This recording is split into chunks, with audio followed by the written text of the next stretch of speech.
years. I continue coming back to this film, this extraordinary story about the little chef that could, and reflecting on what the film truly means to me. Nothing has changed since last year when I made my animated feature ranking. I still have some story problems with the film, I'd still put it at number 4 on the list, and I still prefer Spider-Verse, The Incredibles, and Spirited Away overall. But even though I think those are better movies, Ratatouille probably means more to me personally than all 3 of them combined. And with the exception of Lady Bird, I can't think of any film that speaks to me more personally than this. So what is it? Why does this movie about a French rat chef controlling a noodle-named, noodle-armed ginger man have such a profound message about the nature of the human condition? And why am I so obsessed with it? And what am I talking about when I say this is Pixar's magnum opus? I just said The Incredibles is better.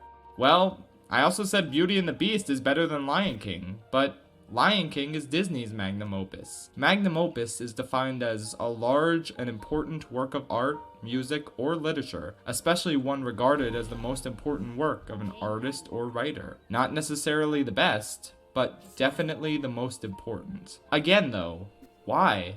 What's so special about Ratatouille, of all the movies Pixar has made, that elevates it to such a status? How is this film supposed to stand toe-to-toe with Lion King and be considered this studio's crowning achievement? Am I out of my mind? Probably, but that doesn't matter, because we're going on a journey together throughout this entire film, from beginning to end. That's not how I normally do things, obviously, but given how crucial this film's pacing is, I really couldn't have done it any other way. So let's find out together what makes Ratatouille the magnum opus of the Pixar canon.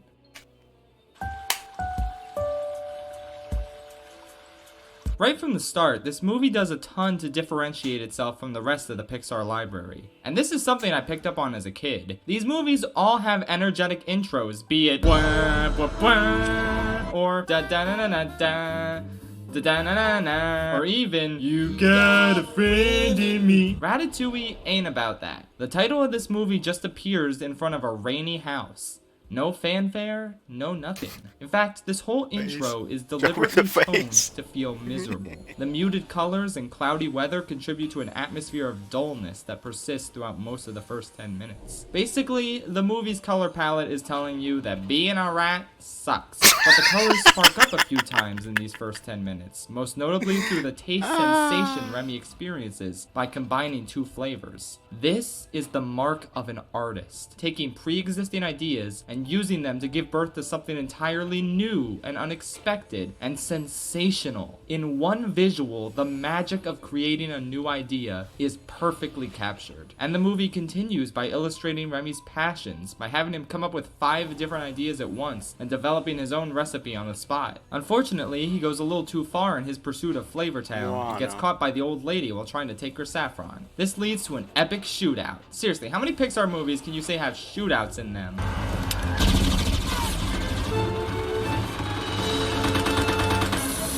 Too many.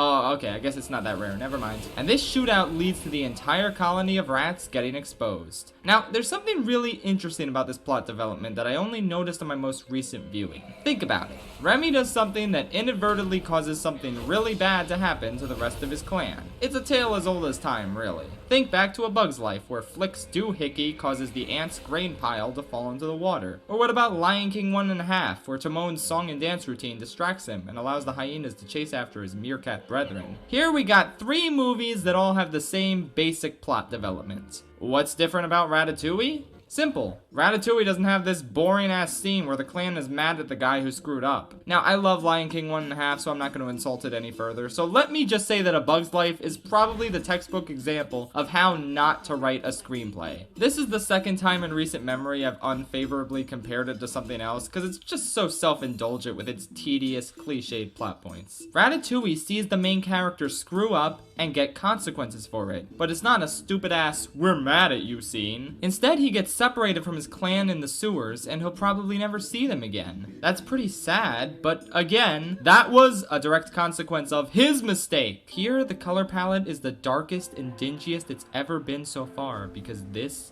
is his lowest point. He was miserable before, but at least he had his family. Now, he has nothing. except his innate desire to create.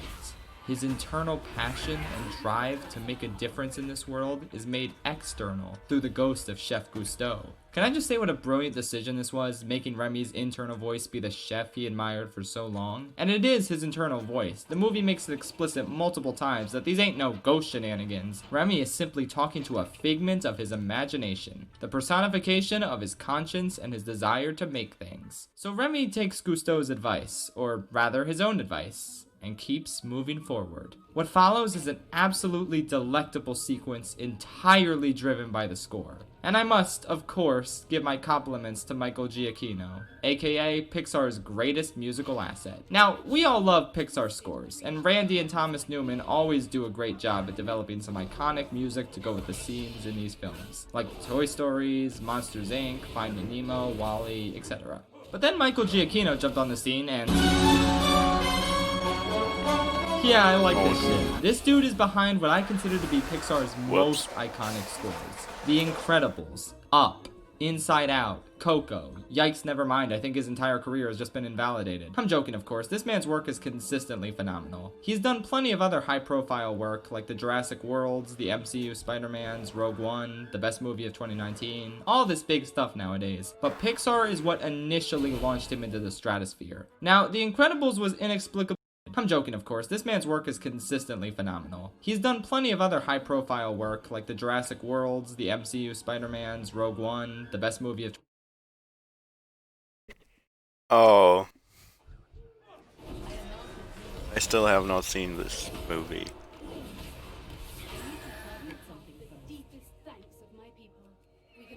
2019, all this big stuff nowadays. But Pixar is what initially launched him into the stratosphere. Now, The Incredibles was inexplicably not nominated for Best Original Score, but Ratatouille finally garnered him his first Oscar nomination, and 2 years later, he scored his first and only win for Up. I personally think Up is the best score he's ever written, but Ratatouille is definitely a close second, and I think this scene easily demonstrates why. The music punctuates Remy's pitter-patter perfectly, and makes his ascent through a series of crevices and pipes way more engaging. He encounters a pathetic, easily avoidable trap, the shadow of Doug, hello there, a couple that could probably use some counseling or something like Yikes Girl, and eventually patters his way outside, climbing the side of a building and glancing at a woman in shadow, entranced by an enticing taste. In a way, the perfect appetizer for what awaits him at the top.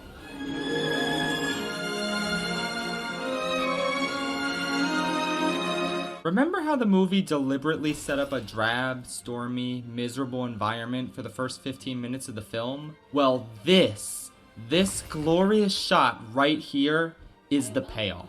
It's honestly magnificent. The luminous golden Eiffel Tower contrasted against the pink and purple sky. The swelling, incredible rendition of the movie's main theme taking center stage. Remy's realization that he's been so close to the city of his dreams for so long, and that he can finally see it for himself.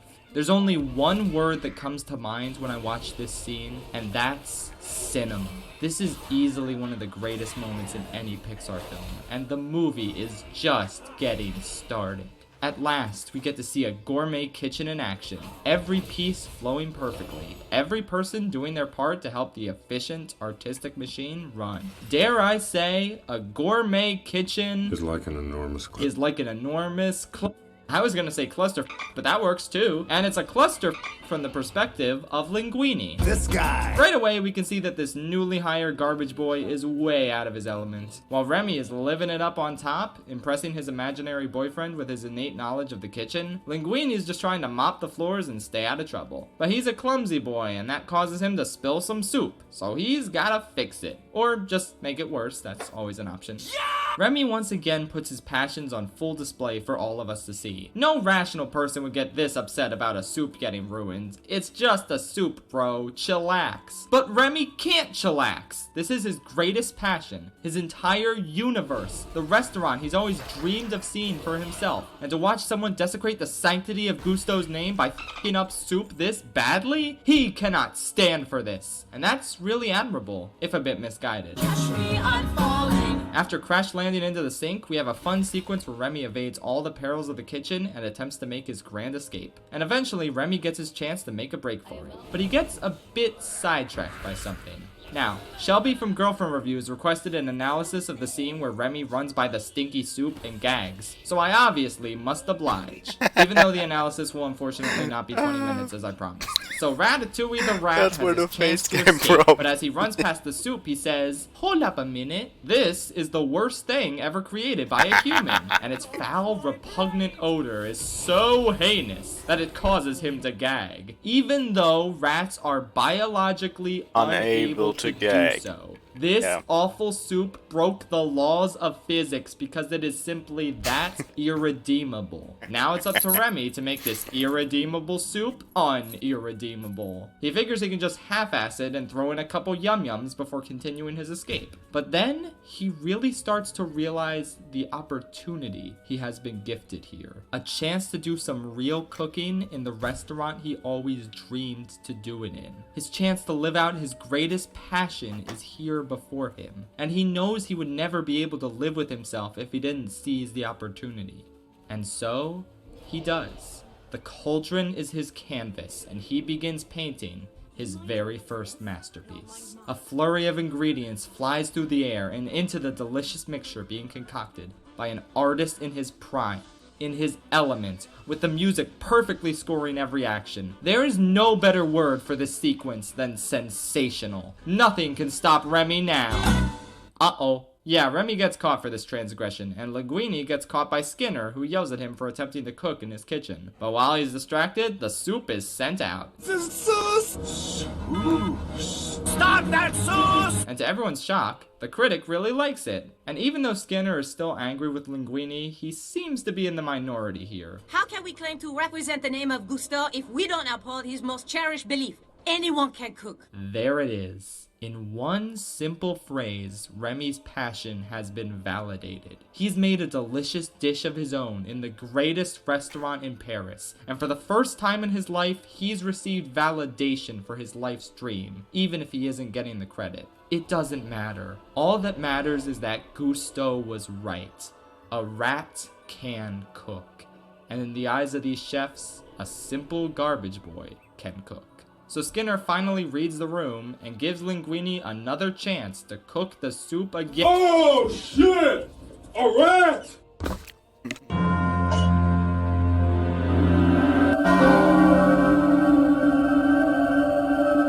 The day of reckoning has come, Remy. Prepare to die. And stop staring at me with them big old eyes! Now, I've seen a lot of people who do not particularly care for Linguini. They say stuff like, "Oh, Luigi's just a regular old goofball. He's a pretty standard wingnut. He's a knucklehead McSpazatron." Oh my god, if I had a nickel for every time I've heard someone call Linguini a knucklehead McSpazatron, I'd have 2 nickels, which isn't a lot, but it's weird that it happened twice, right? I get why not everyone thinks Linguini is anything special, but personally, I think he's hilarious. I love watching this bumbling idiot finesse his way through a gourmet kitchen with the help of a rat, and I think there's actually more going on inside him that a lot of people give him credit for. He has a lot of expectations to live up to, both through Remy's cooking abilities and his illustrious lineage. But we'll get to those things later. Here we finally get to see our main duo get to know each other for the first time. Oh, Pixar sure loves those main duos. Woody and Buzz, Mike and Sully, Jack Black and Smith Tail. It's such a common format employed by the studio. But there's a consistent element throughout all these movies that isn't present in Ratatouille. In these movies, both characters talk and play off of each other. It's a fun format, but Ratatouille decides to make a somewhat risky change to the concept. What if one of them doesn't talk? Obviously, half-silent duos have existed plenty of times before this movie, but Pixar never gave it a try at this point. It would be so easy to just have Remy talk to Linguini and remove the communication barrier entirely. But in my opinion, this would have weakened the movie considerably, since it would have destroyed the idea that Remy's from a different world than the one he wants to join. I almost feel bad picking on this movie, because it clearly was never made with the intention to rise to the same levels as Ratatouille. It clearly didn't ask for this. But f*** it.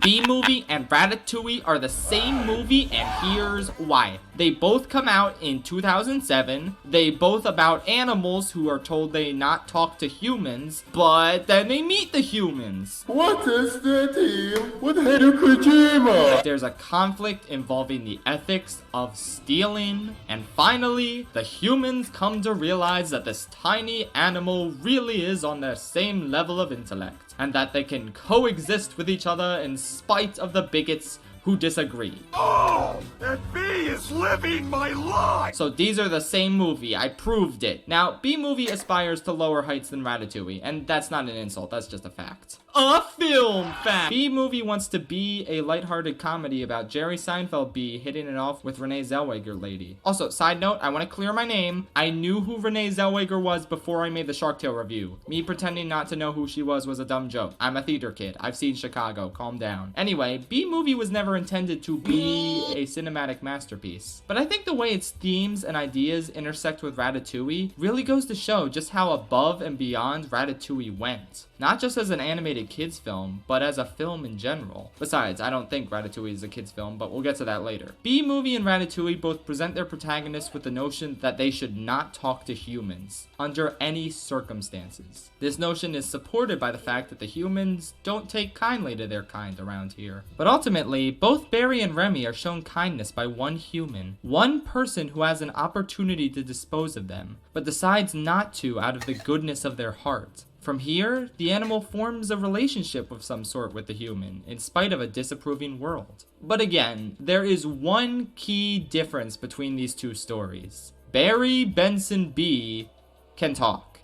Like it's nothing. So he can have witty banter with Vanessa and tell those pesky humans what's for. For all intents and purposes, Barry and all the other bees are just tiny people. Not that there's anything wrong with that. B-movie is, in a word, bonkers. And that's exactly what it wants to be. A pure comedy that isn't really meant to be taken seriously. That's fine for what the movie wants to accomplish, but it also personifies the easy way out. The easy way to showcase a relationship of equals between an animal and a human. Even if Ratatouille wants to take itself more seriously than B-movie, it could have just made things simple and have Remy secretly talk to Linguini. Have him whisper instructions and hope this clumsy dude can properly follow them. But it doesn't take the easy way out. It wants to take itself seriously. Both Ratatouille and B-movie are equally silly premises when you get down to it. But Ratatouille takes its silly premise and shows what kind of creativity and emotional significance can be achieved if you try hard enough. They treat the idea of a rat who wants to become a chef realistically, which is why he doesn't talk. They realize that that would be a step too far, and so they do something that is simultaneously more realistic and more outlandish and much, much more creative. Who would even think about making a movie where a rat controls a human like a puppet by pulling on his hair? It's absolutely absurd, and yet, even though it takes time to get used to, it starts to make sense as the story continues on. We, the audience, start to accept this absurd system of control because it just becomes second nature to the characters. And through it, we get to see these two characters directly help each other achieve their own desired success. Linguini becomes a star at the restaurant, and he starts to win over his new mentor, Colette, and Remy gets to live out his lifelong dream of cooking at Gusteau's. The way these two characters directly affect each other's destinies like this makes them one of the most memorable and well-written duos in Pixar history, even though only one of them is doing the talking. That really doesn't matter because right from the start, Linguini and Remy have excellent chemistry. Whether through Linguini's paranoid shouting or Remy's subtle, humorous mannerisms, they connect extremely well and have some great exchanges. I really like how Remy initially runs away, content with having tricked this clown, before he regains his conscience and returns to help. I like how Linguini initially thinks Remy has stolen food and run off, only to find him innocently cooking an omelet. The fact that they come into conflict with each other and don't trust each other at first makes their relationship feel more realistic. It feels like there's a ton of progression here, and it only gets more interesting as it goes along. But we'll get to that later. At this point in the movie, it's fun to watch these two slowly improve their craft with this whole hair puppet maneuver. This montage, where we get to see them spectacularly fail at cooking, only to get better and better, to the point where they can handle a knife no problem, is a big part of the reason why this hair pulling tactic starts to feel more natural and less weird to us. And so our boys finally recreate the soup. But that was just a tutorial level shit. think now is as good time as any to talk about Brad Bird and what really sets his Pixar movies apart from the rest of the pack. So, obviously, I think The Incredibles and Ratatouille are the two best Pixar movies, by a long shot. And as I've said numerous times before, it's because in sharp contrast to most other Pixar films, they feel like they were written specifically for adults. Brad Bird writes films intended to be enjoyed by adults first and kids second, because he doesn't believe that animation is a genre. That would imply that everything from Samurai Jack to Rick and Morty to Caillou all falls under the same genre and is accordingly very similar, which, can I just say...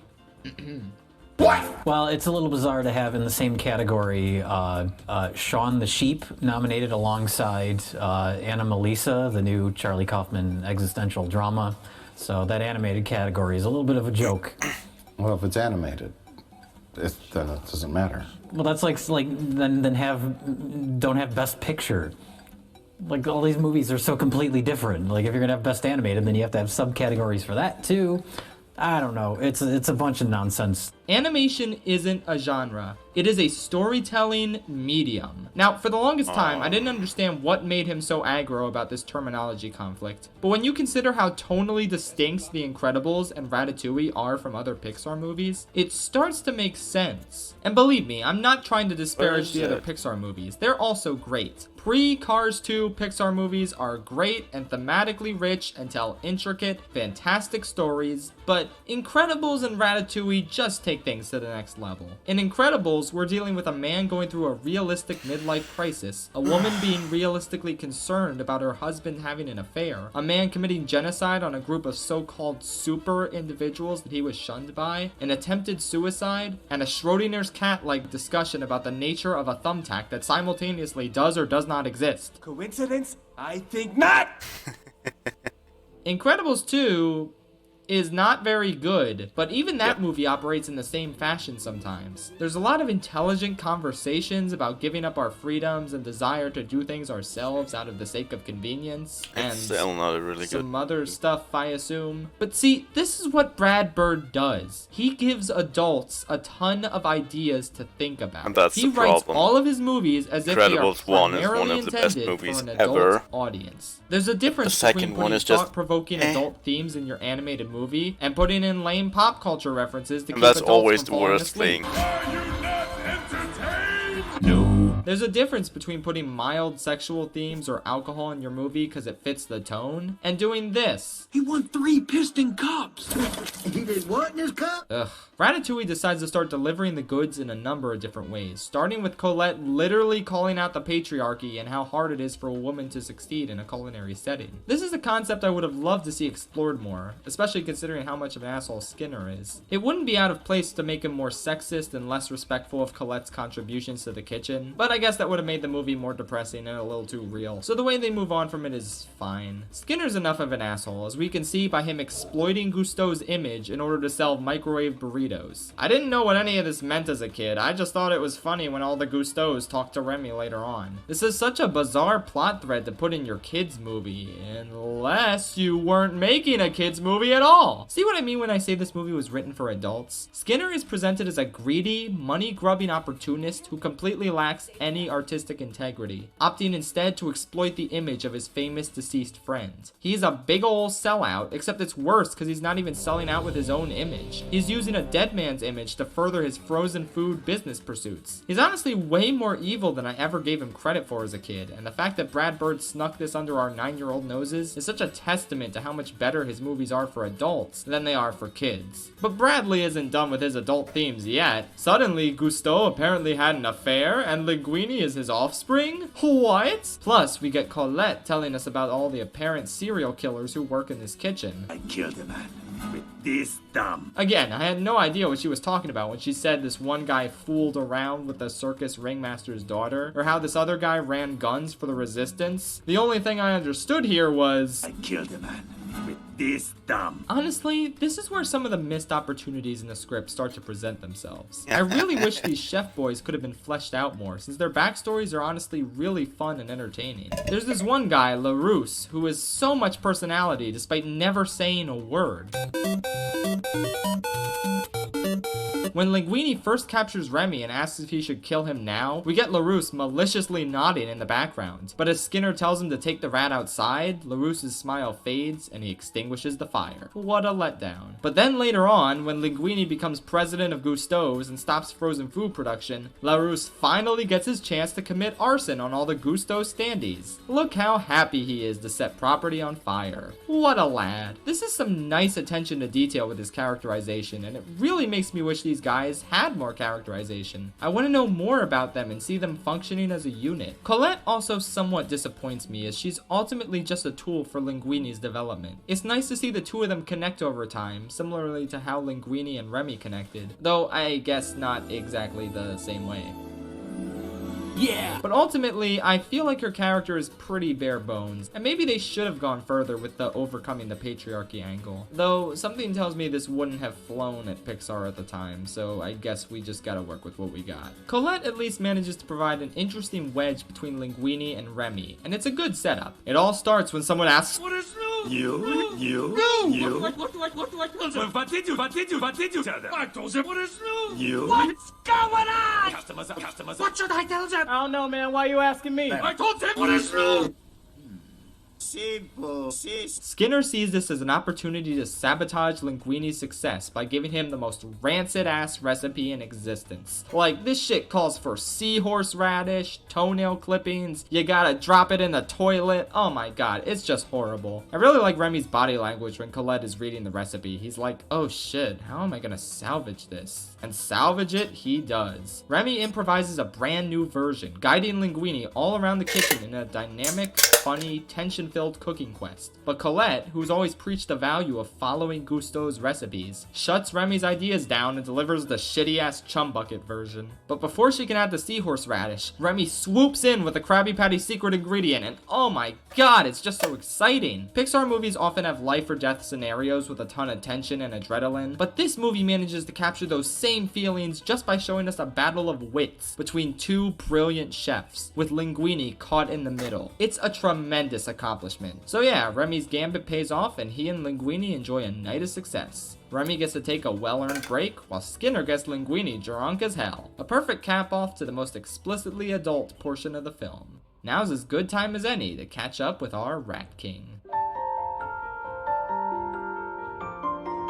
Returning to the B-movie conundrum, the trade-off of not having Remy talk to Linguini is the fact that he hasn't really talked that much for the past 30 minutes. So it's maybe a little jarring to pick up his storyline with his family again after we just experienced a long stretch of time where he's staying silent and interacting with Linguini. But despite being initially a bit weird for the film to shift gears like this, it quickly becomes apparent what a great plot thread this is. At this point, Remy is living it up and he ain't gonna stop. He's found a place where he really belongs, and by reintroducing his family here, it becomes clear that his sensibilities and desires never really coincided with theirs. What initially just seems like a cute, relatively pointless scene of Remy trying to get a meal to savor food and enjoy taste sensations is actually a soft way of breaking it to Remy that he'll always be different from his family, and that they'll never really understand him or his passion. The hard way comes during his conversation with his father, who is not named in the film, but the script says his name is Django. It's probably pronounced Django, but I'm calling him Django anyway because it's fun to say. Django is absolutely dumbfounded with the idea that Remy isn't staying, which leads to an argument over what kind of rat Remy is. Here, Remy finally expresses his desire to thrive and create,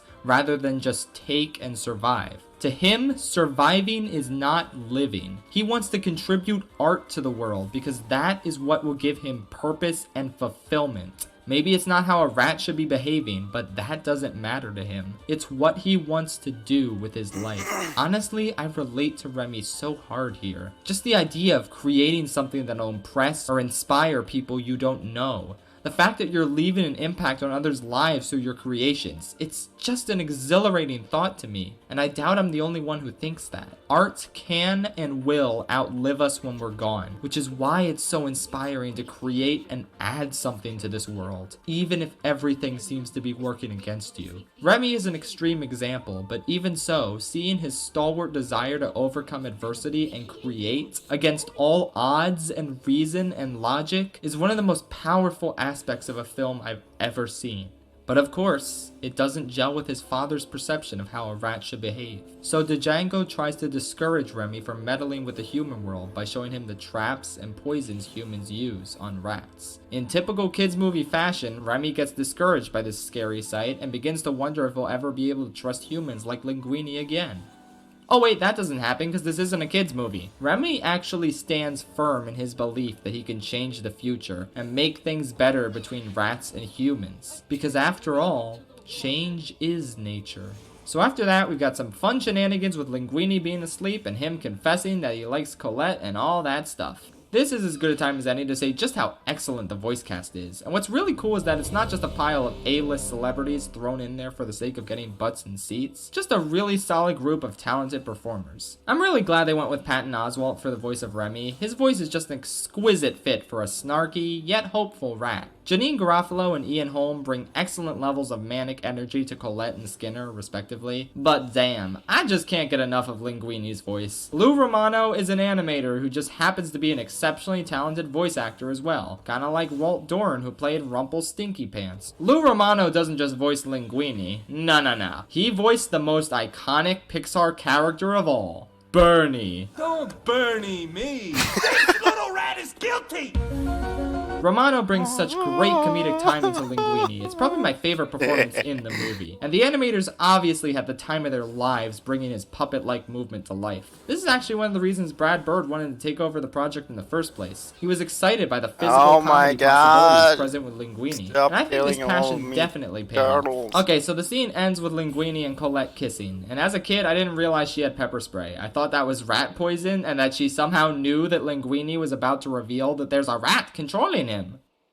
I don't know why I was so stupid as a kid. Anyway though, this newfound romance presents its own problems. Now the conflict between Remy and Colette is heightened, since Linguini resists his rat programming and takes Colette's advice more often. Remy starts feeling like he's needed less and less by Linguini, and it's not a coincidence that this is the point in the movie where he starts stealing food for his brother and the other rats. The concept of stealing is synonymous with rats in this movie. It's all they do. And Remy, despite his father's beliefs to the contrary, is still a rat at the end of the day. And as he starts feeling more and more neglected with the human world, since Linguini is taking off without him, he starts becoming more and more in touch with his rat instincts. It's a subtle, yet neat touch. And Remy's about to steal the most important thing of his life. No! No, I wish.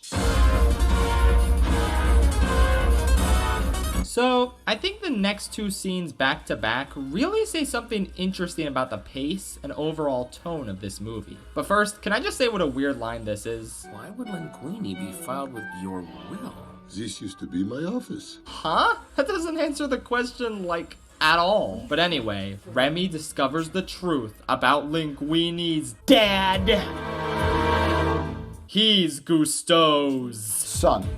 Yeah, we got that when you said dad.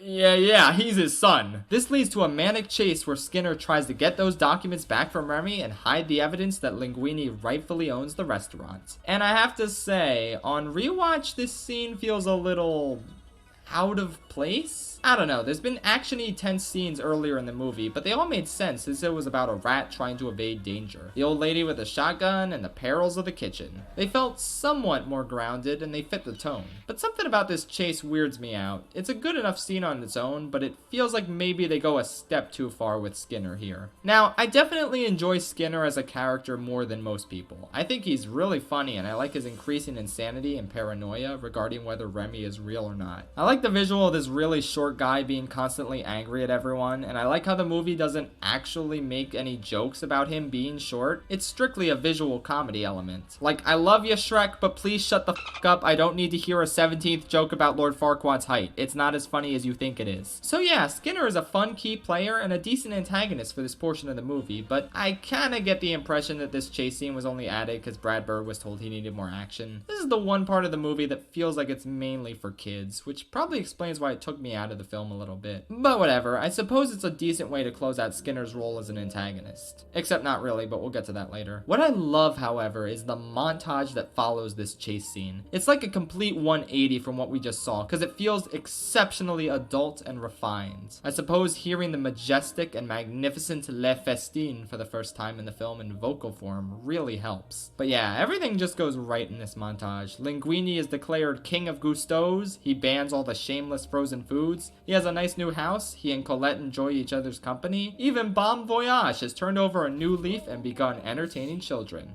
Wholesome. I feel like now is a great time to talk about the way the movie is paced and the overall tone the pacing is striving for. Way back in my animated feature ranking, I said that this movie feels like a smart indie film. But like, how so? Well, this is gonna be a little hard to describe, so bear with me. So, the thing about mainstream movies is that they are usually always goal-based. The characters need to achieve some sort of goal. In a Marvel movie, it's usually beat the villain. In a Star Wars movie, it's usually beat the villains. In a Pixar movie, it's often get from point A to point B. Andy's House, Paradise Falls, The Land of the Living, wherever the f they were going in Good Dinosaur. Or the goal could be something else, like get Boo home, find Nemo, find Dory. Oh wait, what? The movie was about finding Dory's parents?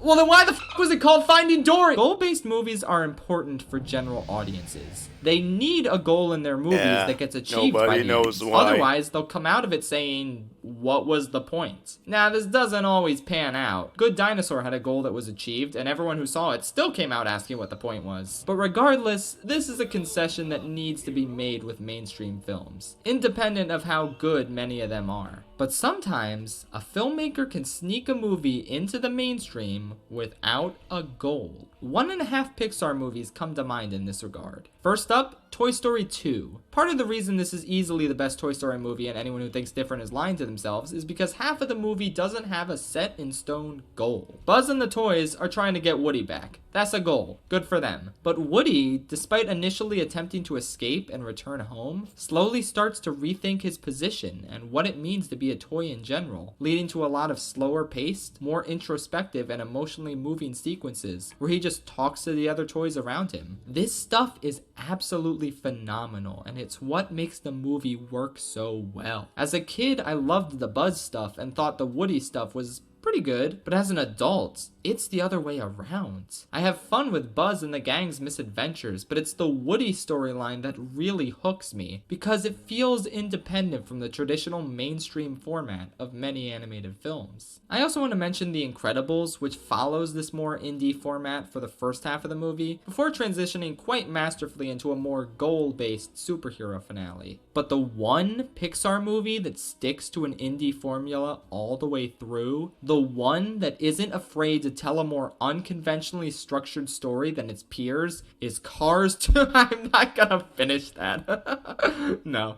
Anyway, before returning to Rat Patootie, let's talk about indie structure. Independent art house films are much more free with what they can do. They don't need to worry about alienating the audience. I came here to be alienated, damn it. I want a rich cinematic experience I could tell my grandchildren about. I need something more real. Many indie movies are just about life.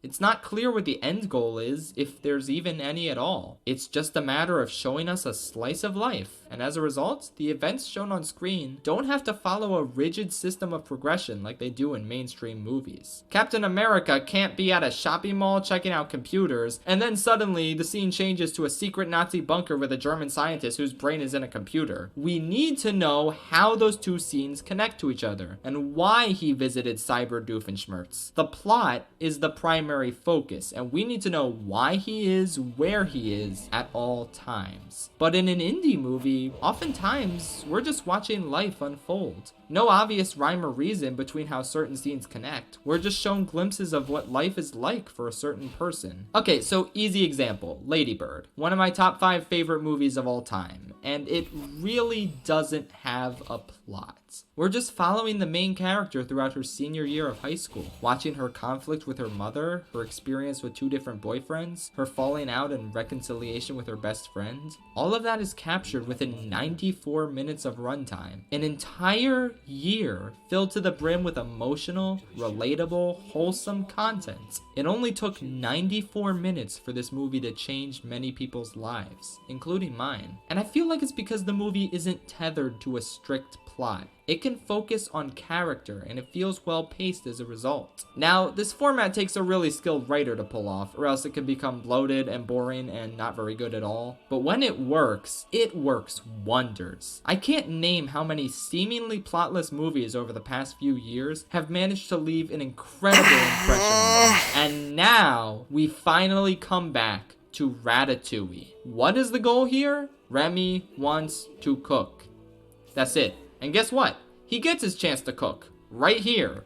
With the soup. By all means, that's the end of the story if we're adhering to goal-based story structure. Okay, wait. Maybe he wants to cook consistently and not just that one time. Well, now he is cooking consistently with Linguini. 55 minutes in, the goal has been completed. But the movie keeps going because there are characters to flesh out, new storylines to tell, new struggles that continue to pop up over time. That's just how life is. Ratatouille is the only Pixar movie that just centers around characters living life, encountering new struggles and hardships as they go on living. And that's why this is the most sophisticated Pixar movie ever made. Its scenes don't flow one after the other within a consistent plot. They just showcase these people cooking, deepening bonds, discovering things about each other, and so much more. It's unclear how much time passes between each scene, and I love that because it makes the movie feel more authentic. Like we're actually watching glimpses of these people's lives and not just a journey starring movie characters. This sort of pacing style isn't unprecedented in animation. Studio Ghibli films generally follow this format, for instance, and oh, what do you know? They're generally considered the pinnacle of animation in general by a lot of people. But Ratatouille represents that one spectacular instance where Pixar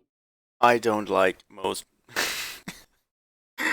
most Ghibli movies. Yep.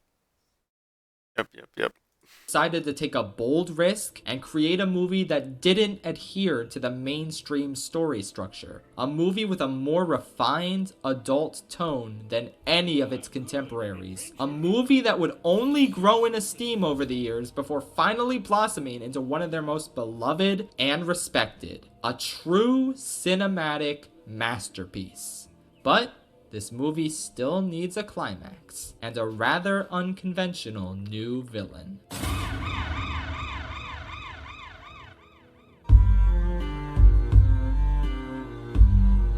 At this point in the story, the true antagonist begins to manifest. And believe me, Skinner tried his best. But it's not him. It's ego. No, not that ego. Ego with a small e. Ego permeates all of the main characters and drives the conflicts they have with one another. It's exceptionally hard to achieve success without some level of arrogance eventually seeping in. When Linguini finds out he's part of the illustrious Gusteau lineage, ego begins to set in. Suddenly, he believes that he doesn't need Remy to succeed anymore. He resents being treated like a puppet, and he'd rather listen to Colette's advice from now on. Linguini completely forgets who it was that got him to the place he's at today. That's ego. Remy, on the other hand, gets mad at Linguini for not acknowledging his contributions to both of their success. But Linguini can't physically acknowledge him outside of calling him the little chef in his head, which sounds quite bizarre to the average person. Even so, Remy expects all the acknowledgement for Linguini's triumphs, ignoring the fact that Colette did play a significant role in helping both of them along. He gets furious that Linguini would dare to call Colette his inspiration as a chef. That's ego. And finally, we have Anton Ego himself. He is absolutely furious with the idea that Gusteau's is popular again, despite the scathing review he gave it years ago. He's convinced that he is the utmost authority on all things cuisine, and that his reviews and perspectives are gospel. And now we have the masses overturning the ruling of the gospel? Why? It's heresy. So much so that Ego has to rise from his coffin-shaped abode and deliver one last death blow to the restaurant once and for all. He believes that he alone is allowed to determine the success or failure of an entire restaurant. How could it be popular? That's Ego. And so the critic arrives in person to warn Linguini of his impending call-out post. Gusteau's is going to be #cancelled for sure. So the pressure is on for both Linguini and Remy, and their ego-driven conflict reaches a boiling point. Remy, who's fed up beyond belief with Linguini, makes a hasty decision and invites his family to steal food. He feels rejected by the human world, so he gives in to his rat instincts. And when Linguini comes to apologize and discovers the heist in progress, he's totally right to get angry. It's such a harsh betrayal, and you can see the guilt on Remy's face. It's clear that he regrets acting so rashly, but at this point, it's too late. So here we have a pretty natural main character splitting up low points. It's not based on any tedious misunderstandings or liar reveals. It stems from a legitimate betrayal. And I think it works really well, even if it is an overused trope. But it's really heartwarming when Remy and Linguini reunite because they need each other. Remy is done pretending and he's finally ready to be his own cook. Linguini is done pretending that he knows literally a single thing about fine dining and breathing. Together they reveal the truth to everyone in the kitchen. Oh yeah, I forgot Remy got captured by Skinner. Honestly, this kind of feels like a waste of 5 minutes to me. Skinner already served his role in the story, but the movie keeps clinging to him and I don't know why. Okay. I can't believe I'm about to bring this movie up as a positive example, but here goes. Even B-movie knew when to get rid of Ken. He served his purpose as an antagonist, and then we see him again in the ending. That's all we really needed from Skinner. Just a similar scene in the ending where we see where he's at. I don't know why the movie kept clinging to him like this. He wants to force Remy into slave labor and have him create a line of Chef Skinner frozen foods, as if anyone's gonna buy that. Skinner doesn't have the same brand recognition and appeal as Gusteau. Oh wait, what am I saying? Patented Skinner burgers. Yeah, I'd totally buy some steamed hams from this guy. That sounds delicious. Anyway though, the rats save Remy and he goes back to the restaurant. But like, this still feels pointless. Remy didn't have to be caged up to emotionally reconcile with Gusteau and then tell his family he was going back to the restaurant. That could have just happened right outside the restaurant and nothing in the story would change. But this is kind of a nitpick. Ultimately, it doesn't make a difference outside of being a little embarrassing that the movie still considers Skinner important. Anyway, yeah. The truth coming out here is really powerful. Linguini is finally forced to admit that he has no cooking talent at all, despite being the son of Gusteau. He then presents the staff with his polar opposite, Remy, the little chef that came from nothing, yet was able to share his incredible talents with the world. He managed to bring the restaurant so much success, and Linguini hopes that his fellow cooks will accept Remy, as he has. But no one is willing to accept this strange new idea. No one stands behind Linguini, not even Colette. Remy and Linguini are left alone with a hungry clientele and a stern, impatient critic. While the stakes are lower than most Pixar movies, they feel just as high because these characters feel so real, and their absurd situation feels deeply genuine. However, Colette, the staunchest believer of Gusteau's philosophies and ideals throughout the movie, has an epiphany upon seeing Gusteau's message written plainly in front of her. Anyone can cook. Anyone happens to include a plethora of rats, as Remy's dad completes his arc and expresses how proud he is of his son for following his dreams. So he brings the old rat family in to save the day and start cooking while Linguini waits tables. Also, they kidnap the health inspector. It's all just so inspiring to see. Colette returns and helps Remy cook his dish of choice for Ego, ratatouille. It looks delicious, even though it does sound a lot like rat patootie, which does not sound delicious. Hey, did you know that if you customize a frying pan in Animal Crossing, you can actually make ratatouille? I think that's amazing. Nintendo gets what we want. Anyway though, the dish is prepared and sent out to Ego, and we watch with bated breath as he takes a bite.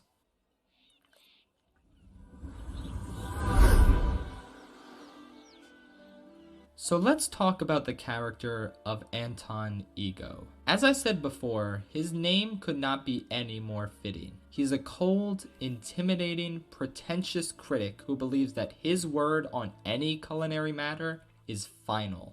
That was my last word. The last word.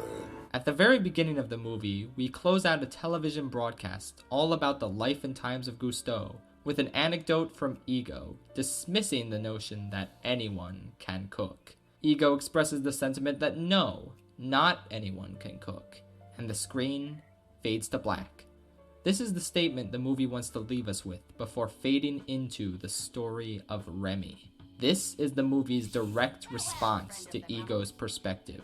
It goes on to establish a story where someone is told by the world that he cannot cook, only to prove the world wrong again and again. Since the movie set up this connection between Ego's perspective and Remy's rejection of said perspective, the only way this film can end is with this culinary confrontation. We must see if Ego will change his mind.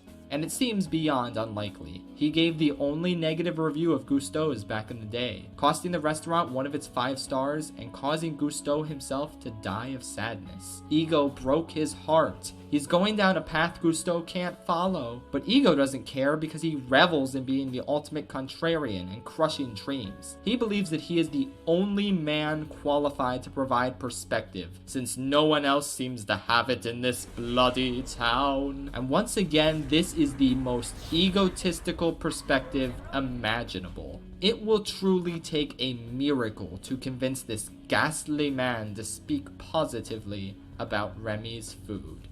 So now, we return to the taste test. I've struggled with how to accurately convey my feelings on this scene for the better part of an hour now. It simply cannot be done justice with words. Attempting to do so would honestly just cheapen it. This is my favorite scene in any Pixar movie, and one of my favorite scenes in cinema. And it ends with the critic dropping his pen. The source of his power and privilege and ego to the ground. He's no longer eating this meal as a harborer of judgment. He's simply enjoying a delicious, warm, nostalgic meal as a food lover for the first time in God knows how long. He expresses his compliments to the chef, but Linguini surprises him by telling him the truth. He could have just said, "Thanks, now get out and go give us a positive review," but at this point he's done lying, and he wants his friend to get the recognition he truly deserves. So they explain that Remy is the true cook. A risky move for sure, but one that evidently paid off. Everyone loves Ego's speech because it just rings so true. But I have to admit, after critiquing movies for the better part of 2 years now, the speech takes on an even greater meaning to me personally than it did before I started all this analysis stuff.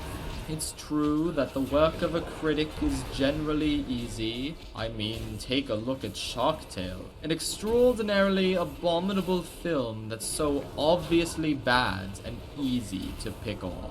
It's simple to look at this generally disliked movie and take up a position above it. So easy to look down on its awful characters and broken story and say, what an embarrassing feature film.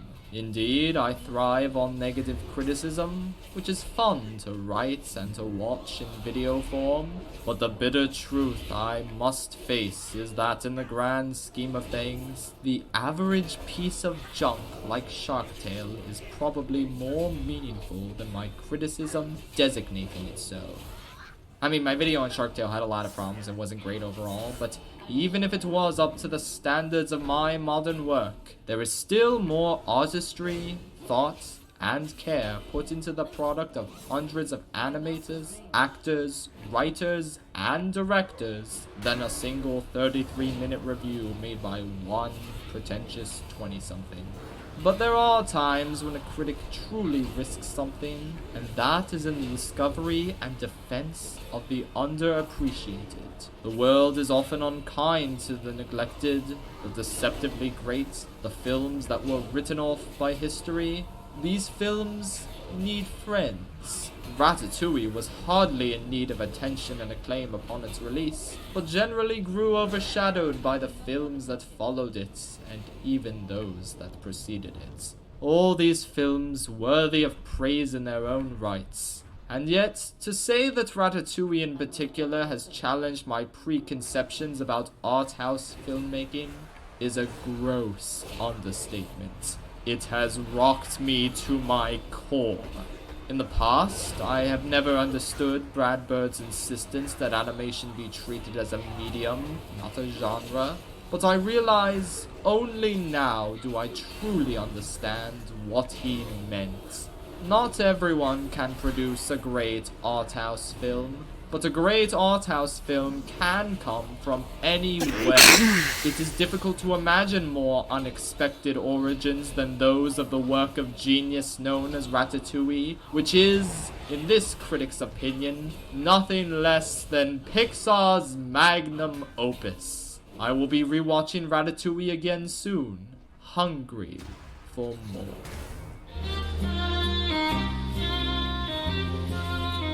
In my best animated feature ranking video, I lamented the fact that Ratatouille was criminally underrated, and I hoped more people would start giving it the respect it deserves. And, well, I think my desire has come true. I've seen many more people on social media lately praising this movie and talking about how exceptional it is, even calling it one of the best Pixar movies, which it is. Also, I guess that trend of Les Festines becoming popular on TikTok helped a bunch.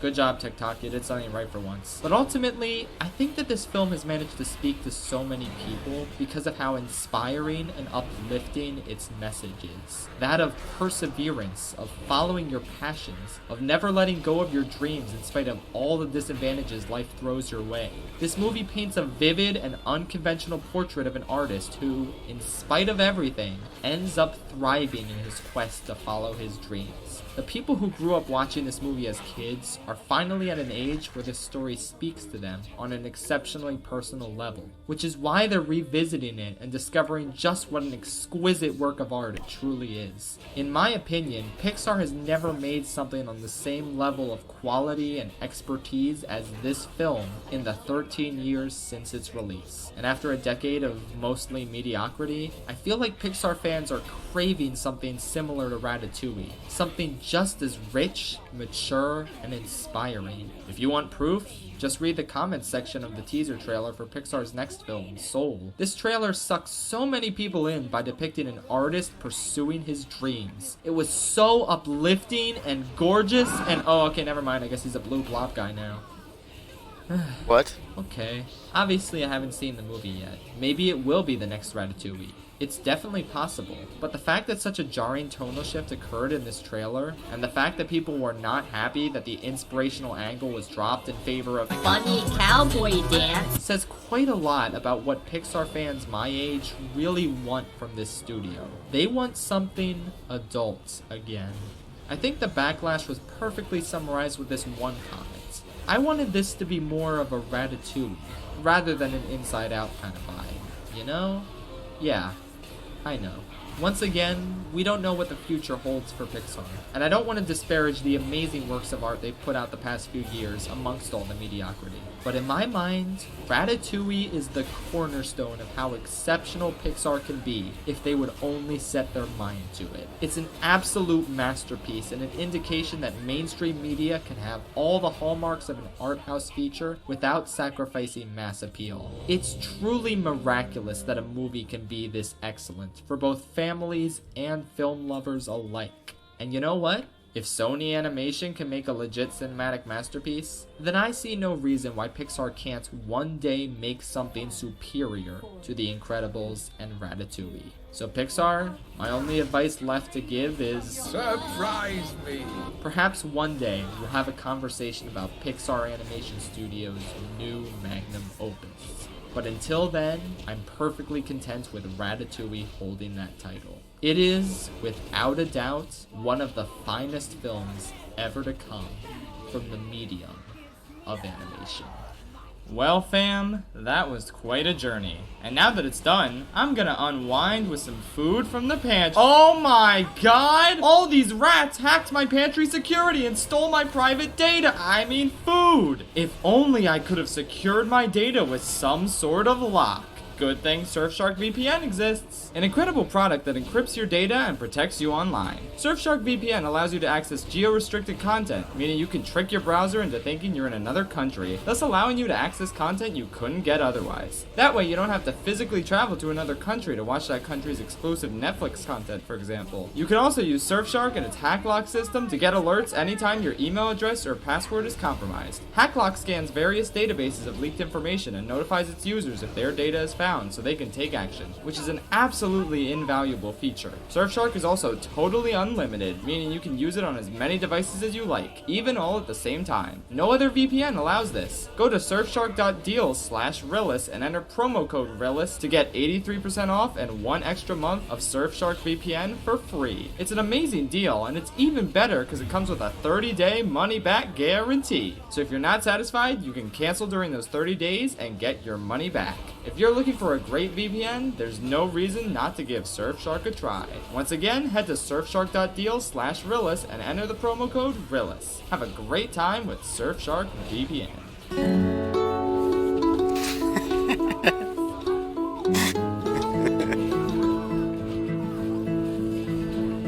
Jake Horseman.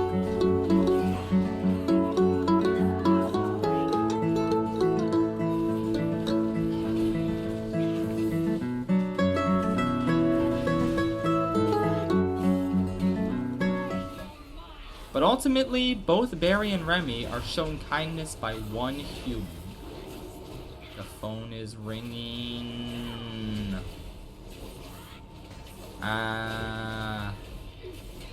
So, my dear editor, the thing is, I can't exactly cut this part out because, I can't pause the recording. It would have to stop and start a new one. So, my friend, you'll just have to deal with the phone ringing and me talking in order to wait for this to be over. This is a long recording. You don't need to put this in the video or make a joke out of it like some of my outtakes that get turned into jokes. Don't worry about it. It'll be fine. Well, despite what you're telling me, I'm just gonna edit over this whole segment anyways, since you tend to give us this much power over these parts. Well, at least for me, since you let me put in anything Rock Dog related in your videos to spread the good message about this movie. Anyway, we're still waiting. Yep. I would just start the recording over, but I was already 4 minutes in. Hopefully this is entertaining. Somewhat. You know what? I'm gonna do something. I'm gonna pull up the B-movie script while I wait for the person who's on the phone to be over so they don't get in the recording. So I'm just gonna read you the B-movie script to keep you entertained while you wait for this to be over. You can skip ahead and see if I'm talking from the B-movie script or talking from my actual Ratatouille script. And so you can just skip ahead, and wherever I am, that's where you can do it. So here we go. According to all known laws of aviation, there is no way a bee should be able to fly. Its wings are too small to get its fat little body off the ground. The bee, of course, flies anyway, because bees don't care what humans think is impossible. Yellow, black. Yellow, black. Yellow, black. Yellow, black. Ooh, black and yellow. Let's shake it up a little. Barry, breakfast is ready. Coming. One entirety of the B-movie script later. Okay, I think the person who's on the phone went in the basement, so now I can record again. What was that? Oh, the phone stopped ringing. Well, I guess I should get back to working on this thing, since we really don't want to drag this thing on for too long. I mean, there's probably a bunch of people in the comments already complaining that there's a fat fucking furry on screen who never shuts up about the cinematic masterpiece of 2017 known as the movie called Rock Dog. Get on with it! Alright, geez, I'll shut up now. Ugh. Well, okay, see ya. One vestige of their power yet remains that can be turned against him. I would have driven this blade into his foul heart myself, had you not disrupted my plans. No matter. Zalatath is yours, mortals. Strike true. Should your first blow fail, you will not survive to attempt another. Gather, Now servants go of and the do what you...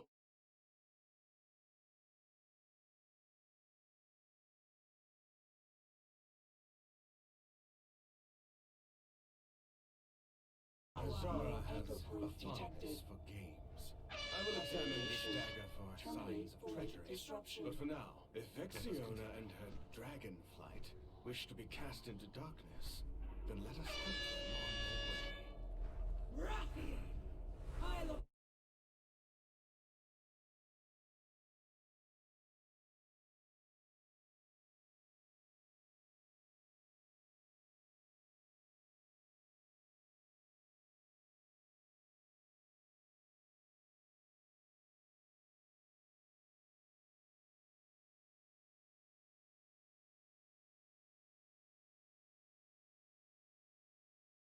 This video is made possible by NordVPN. If you are shopping online and you're using unsecured Wi-Fi, you really should be using a VPN, and that's where Nord comes in.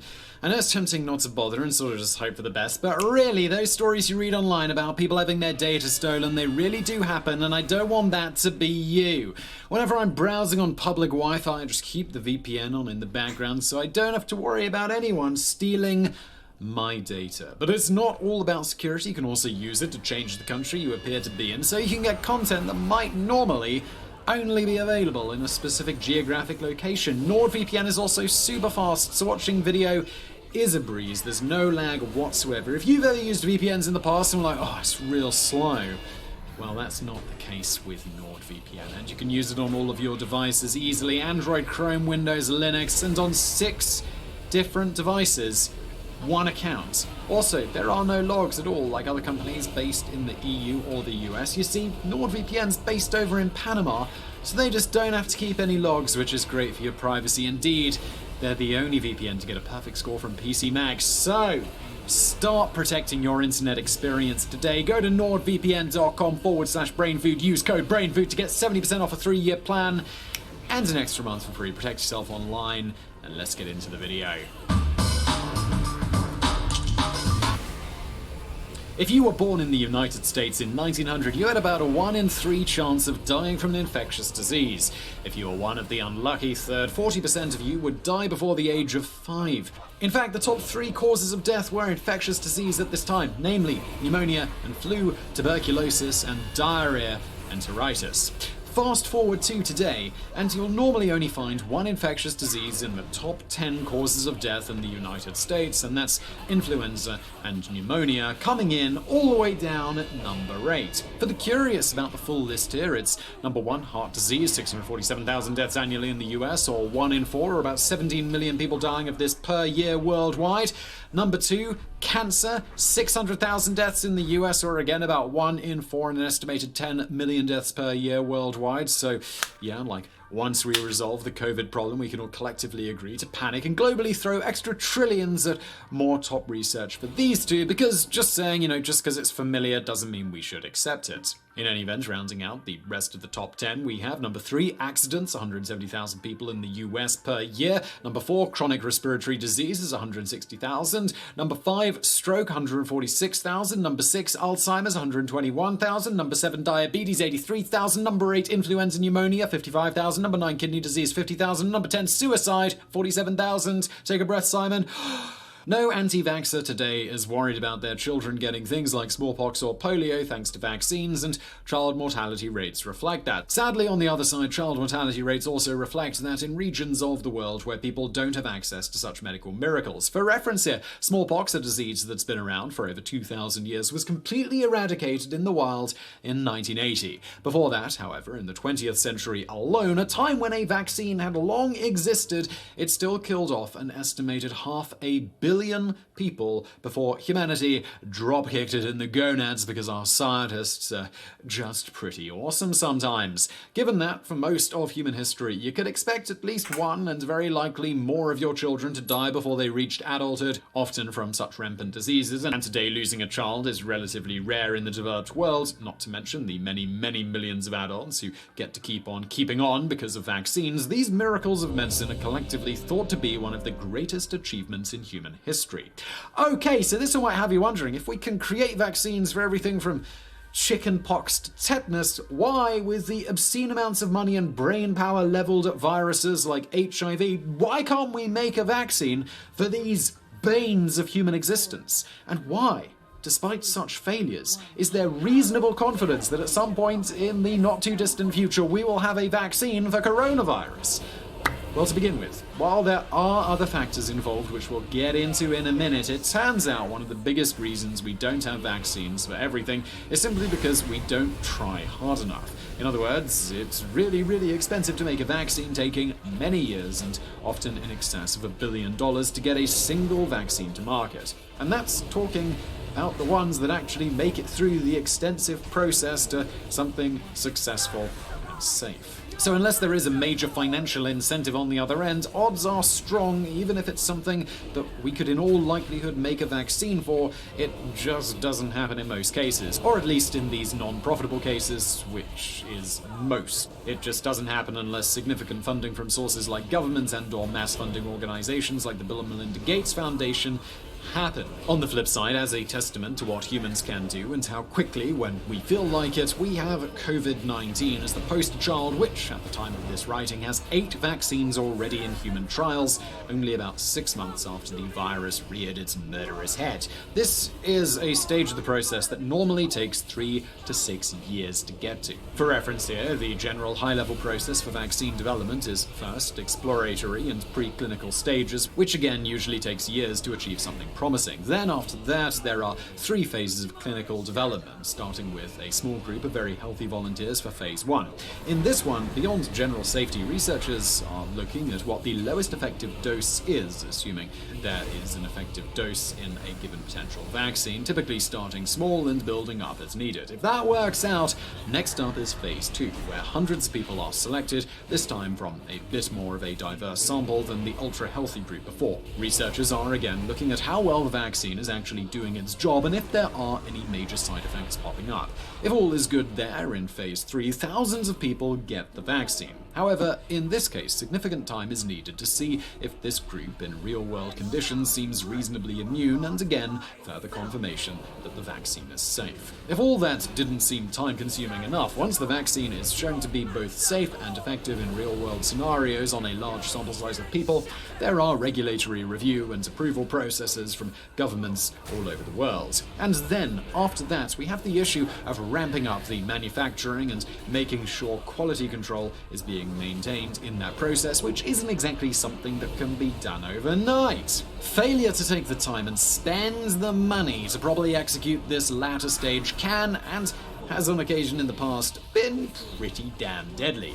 Perhaps the most famous case of this occurred after the vaccine for polio was first created, which, combined with less thorough regulations on such manufacturing at the time, gave rise to the tragic Cutter incident. In this case, said company accidentally shipped out 120,000 doses of the vaccine that contained the virulent strain of polio. The result was over 40,000 children getting polio in communities where these doses were administered, seeing huge upswings in infection rates beyond those inoculated, so bit of a whoopsie-doodle there. And note here that even after all of this, there's still a phase 4 trial tracking everything after all approval is done and the vaccine is being widely administered, just to make sure that everything is working as intended and is remaining safe. Now, all of that said, things can be sped up significantly if certain steps are done at once, such as locating and getting prepped facilities needed to manufacture en masse while the testing phases are still being done. Normally, this isn't something a company would do given the high failure rate of prospective vaccines. They simply wait until they've got something proven and approval for it. But with effectively infinite funding, such as with COVID-19, shortcutting certain things like this is not just doable, but it's actually happening. The individual trial phases, however, can't be easily compressed overall if maintaining safety. But there, again, much like in your computer processor, processes can be rapidly accelerated from years to maybe even a year via essentially multi-threading, i.e. trying basically every method scientists can think of at the same time instead of trying one, seeing if it works out, and then repeating as necessary, as is closer to the norm within individual companies because it minimizes overall development costs. But again, throw infinite money at the problem and, well, it's just not really an issue anymore. So, funding is a huge problem normally. But what about even when we do throw obscene amounts of money at it, like with HIV, or why, despite being in the top 10 causes of death and people getting widely vaccinated already, can't we stomp the flu? Note here, in both of these cases, as we'll get into shortly, there's very good reason for optimism in the next decade or two. But in any event, why can viruses like these elude our best efforts, at least so far? Well, to answer that, we're gonna have to put on our science caps a little and talk a bit about viruses, types of vaccines, and the nuts and bolts of how they actually work, which is all quite fascinating when you go a bit deeper than most mere mortals' understanding. So, stick with us. We won't go full textbook on you, but hopefully the interesting details we do include you'll find as fascinating as we do. And just a little note here, and I have to keep this most pertinent to the topic at hand, we'll only be discussing viruses able to infect humans. So, to begin with, viruses in general are around 200 times smaller than the tiniest of bacteria. They're inert outside of a living host cell because their genomes don't contain the necessary instructions to make the proteins they need to replicate and spread. They need a host cell to provide that for them. This is in part why there is such a debate over the issue of if we should consider viruses a life form or not, but that's a topic for another day. For now, these intracellular parasites' main goal is to get their genome into a host cell so it can follow NWA's advice and express itself. Once inside, it can take advantage of your living cell's chemical machinery to replicate and spread via messenger RNA, mRNA. Outside of a living cell, they're much like bullets without a gun, packed with potential danger, but no mechanism to become sinister. Moving on from there, using what's known as the Baltimore classification system, there are 7 types of human viruses, classified by the structure of their genome or their method of replication, separated by how each particular virus gets to its goal of creating the mRNA, allowing it to reproduce and spin its web of woe. The 7 types are single and double-stranded DNA, for example, all 8 types of human herpes viruses, which nearly everyone watching this video has had one or more of, double-stranded DNA. Negative and positive single-stranded RNA. Coronaviruses are positive single-stranded RNA viruses. Double-stranded RNA, rotavirus, for example. Single-stranded RNA retrovirus and double-stranded RNA retrovirus. HIV is arguably the most famous of the retroviruses. Single and double-stranded refers to their genome's helix containing single or double strands. The positive and negative senses refer to its ability to create amino acid sequences that make proteins. Positive if it will, and negative if it won't. Retroviruses use an enzyme called reverse transcriptase to make DNA from RNA, opposite of the normal process, thus its name is retrovirus. This brings us to how our bodies keep these murderous bits of code from killing us all the time. Our immune system comes in 2 forms, innate and adaptive. The innate immune system is a non-specific way the body can recognize and kill any foreign invader. When it comes to viruses, this system uses 2 main methods of detection and destruction.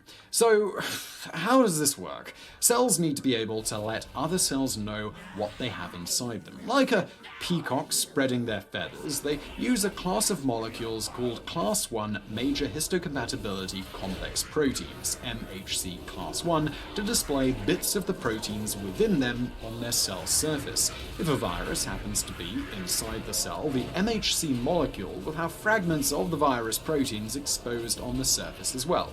Your innate immune system comes with a type of cell called a cytotoxic T cell. These little hunters circulate throughout the body looking for virus proteins bound to those MHC molecules. They have receptors that can detect specific pathogens. If those receptors detect an infection, it releases what are known as cytotoxic factors. These factors then kill the cell. That said, these viruses do not go quietly into that good night. They have evolved to fight back, and some don't allow MHC molecules to reach a cell's surface. These ninja-like warriors then hide from those cytotoxic T cells.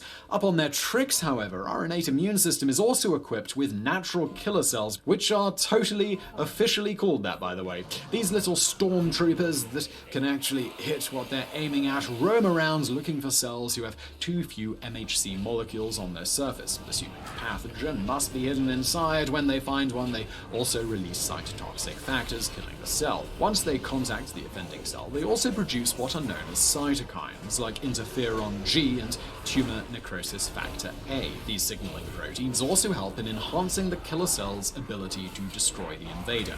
Another way our innate immune system fights viruses is with interferons. When a cell does become infected with a virus, it will release interferons. These inhibit the virus's ability to replicate itself while also signaling nearby cells a dastardly plot is afoot, i.e., guys, there is a virus. That signal causes the neighboring cell to increase the amount of MHC molecules on their surface. Thus, the whole process here essentially works like Karens the world over, helping let the butt soap.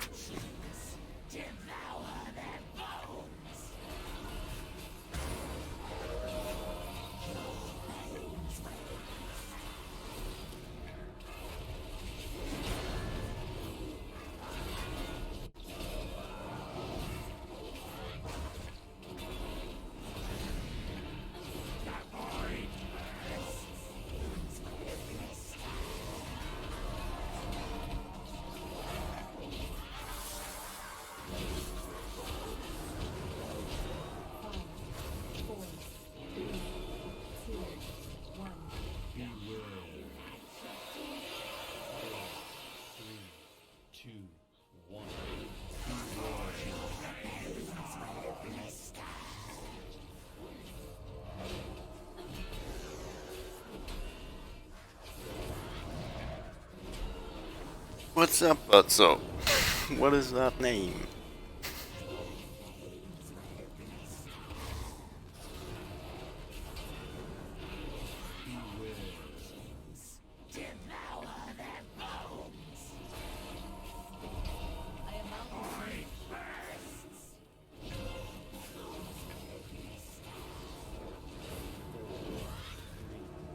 Oops.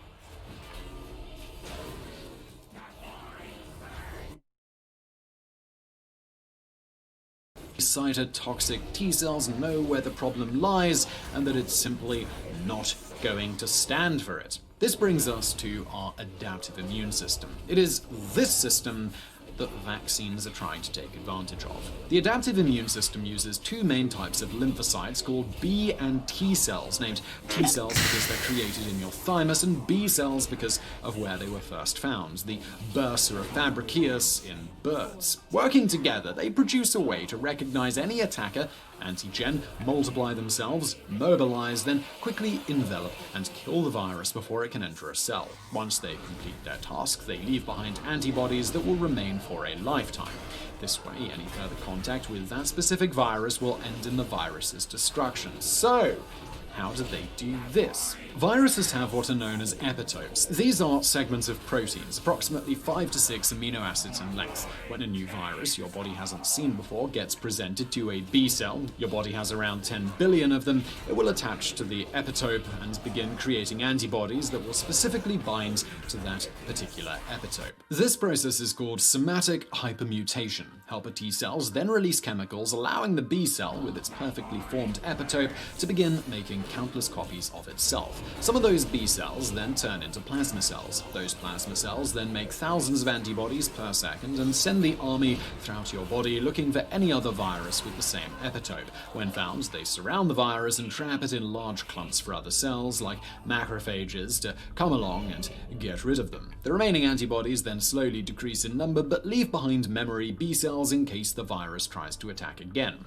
When a virus gets coated in an antibody, it cannot infect your cells, therefore you won't get sick from any specific virus your body has already fought off. While our innate immune system is the army we need to defend us from any type of virus, if we could artificially create our adaptive immune system's antibodies, we'd be immune. We could win the war without ever actually getting sick from the thing, and this is where vaccines come in. As stated before, viruses come in many forms and work differently depending on their genome. Because of this, different types of vaccines are needed for different types of viruses. In the general case, the vaccines all present the known virus epitopes to your B cells for recognition and antibody creation. The key here, the known virus has already been manipulated by our beloved science superstars so that it won't create systemic infection. Once you've gotten the vaccine, it takes several days for your body to build up to a maximum number of antibodies in your blood. This will peak around 14 days after injection. You now have won all future wars against that specific virus via a combination of mankind's big brains and your immune system itself being, well, a bit of a badass. So this brings us to the vaccines themselves. There are 4 main types of vaccine: live attenuated, inactivated, toxoid, and finally SRPC, which stands for subunit, recombinant, polysaccharide, and conjugate. Live attenuated vaccines use weakened forms of the virus causing the problem. Because they're the closest thing to the actual virus you can get without risking infection, they usually need only 1 to 2 doses to protect you for life. Unfortunately, they will also need to be kept cold, thus they can't be used in areas where reliable refrigeration isn't readily available. Measles, mumps, rubella, smallpox, and chickenpox are all examples of live attenuated viruses. Inactivated vaccines use dead versions of the virus. Unfortunately, this won't provide you the same immune response as live attenuated. You might need booster shots to maintain the necessary antibodies. Examples of this include hepatitis A, flu, polio, and rabies. SRPC vaccines are a little more specific. Lab junkies slice and dice the virus into specific pieces that allow our B cells to create antibodies for key parts of the virus. The good news about this is that they can be extremely safely used on people with weakened immune systems. This is something doctors occasionally worry about with the other types. Unfortunately, they also require booster shots to maintain your protection. Examples here include hepatitis B, HPV, shingles, and whooping cough. Toxoid vaccines are something a little different. Protecting you from bacteria, not viruses, they target the toxic secretions of the bacteria and not the bacteria itself. Examples on this one include protecting against tetanus and diphtheria. So now that you understand the nuts and bolts, what are some of the problems with creating these vaccines? Well, first, there are an obscene number of viruses and variations within a specific virus type. So even though many of these we very much could create vaccines for if we wanted, the cost associated relative to the negative impact on humanity just doesn't justify such creation in many cases, and even when there is justification, it's still a very daunting task. Consider the flu. Traditionally, to create a flu vaccine, scientists take samples of the most common types of flu viruses being circulated during the previous year, usually 3 to 4 types. Then they create a vaccine for those 3 to 4 types, which can be done relatively quickly thanks to extensive pre-existing knowledge and techniques via creation of previous similar vaccines, and of course a whole lot of money thrown at the problem given the flu is relatively deadly and quite contagious. The problem here is that this leaves you susceptible to any of the countless other types of flu circulating around, and it's just not practical to create and administer vaccines for all of them. This is why the flu is still such a burden on society and hasn't gone the way of smallpox and, to a large extent, polio. That said, as a brief aside, there is potentially a light at the end of the tunnel. It turns out that if one can find a commonality that can be exploited in all flu vaccines and that doesn't usually change much or at all from year to year, and then make a vaccine exploiting that, a universal flu vaccine could be possible. And it turns out one vaccine called M001 is currently in phase 2 of clinical trials. It uses peptide sequences shared by many different types of flu to create antibodies protecting you from all types containing those epitopes. Even if that doesn't work out, still other methods being developed target what is called the HA stem. The H protein in flu virus, the H part of H1N1, contains a head and a stem. This protein gives the virus its ability to enter a cell. Seasonal flu vaccine will target the head of the H, which can mutate readily. Again, why new vaccines need to be created regularly. Researchers have discovered, however, that the stem doesn't usually change from year to year.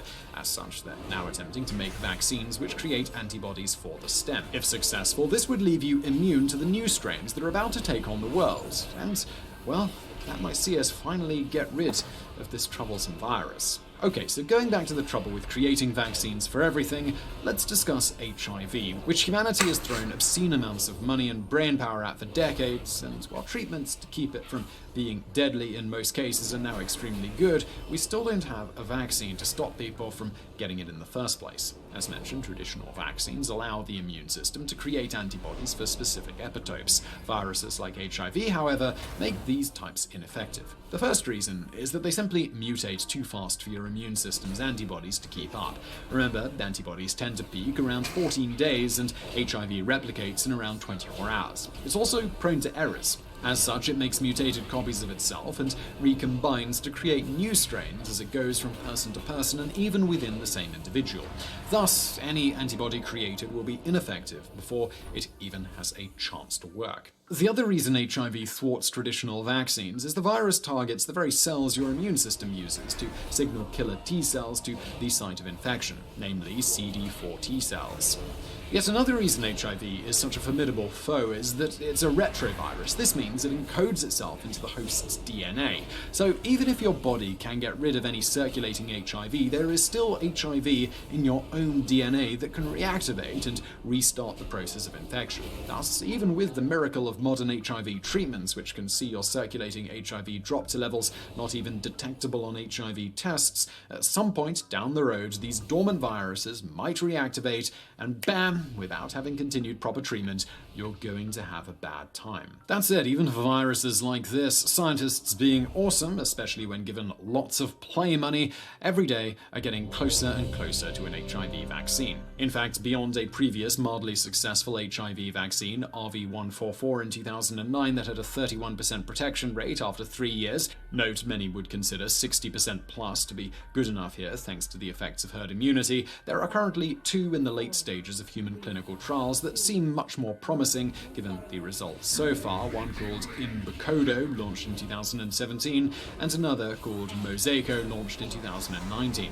But to sum up, the principal reasons we can't create vaccines for many a virus that mocks us in their deadly simplicity, at least at present, is primarily because the scope of the problem, i.e. the number of viruses that can infect humans and how rapidly they can change, and the amount of effort needed to create even one successful vaccine for a specific type currently circulating, which in turn means massive sums of money and brainpower needed, which just can't be justified in most cases where the need isn't super pressing. This, of course, is one of several reasons there is such optimism that a COVID-19 vaccine will be successful and not take nearly as long as normal. Humanity as a whole giving their governments the go-ahead to write a blank check for research, and either way, companies themselves seeing the dollar signs of cashing in on the billions of people out there who will be going to their doctors in droves to get vaccinated. Combined, this has seen sums thrown at the problem rarely leveled at any area of medical research in such a short time. And as the grand sage Miss Grande once very accurately noted, whoever said money can't solve your problems must not have had enough money to solve them. So I really hope you found that video interesting. If you did, please do smash that thumbs up button below and don't forget to subscribe. Also, please do check out our fantastic sponsor, NordVPN, who is linked to below. And thank you for watching.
corruption eliminated. Deploying anchor.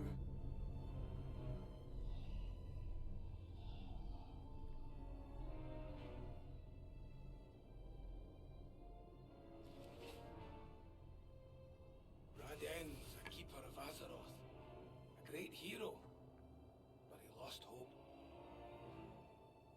N'Zoth twisted his despair, and that corruption festered within him.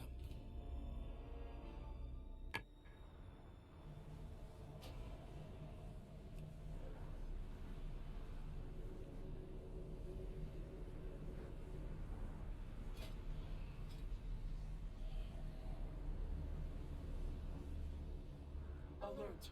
New anchor location detected within Aperture. Well, Aperture is certainly the polite way to put it.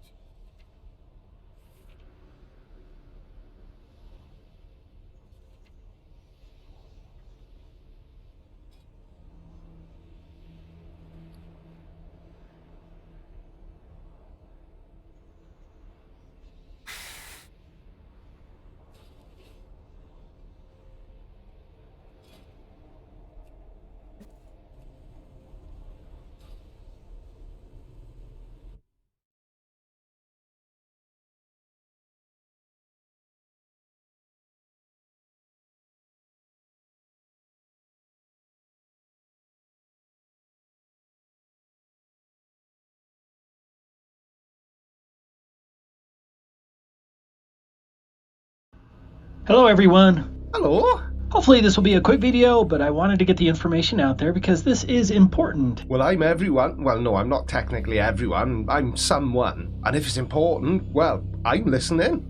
Go nuts on my nuts. Hello everyone, welcome to another episode of Playing a Blinder with me, the Creaky Blinder. Now, I know usually on Fridays we look at a Flat Earth video, and this is kind of a Flat Earth video indirectly. Now, the video is from Taboo Conspiracies 2, so I'm guessing he was Taboo Conspiracies 1, and then YouTube took his channel down, because obviously YouTube is an evil company run by they, and they definitely don't want the truth coming out, do they?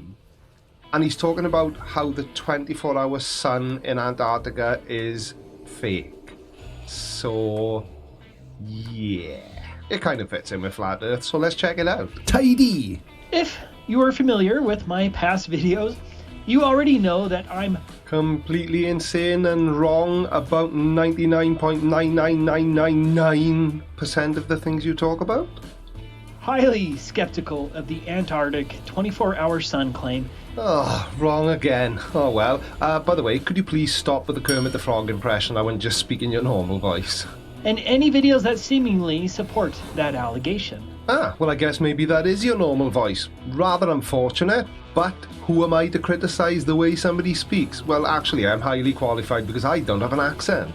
But is my skepticism warranted?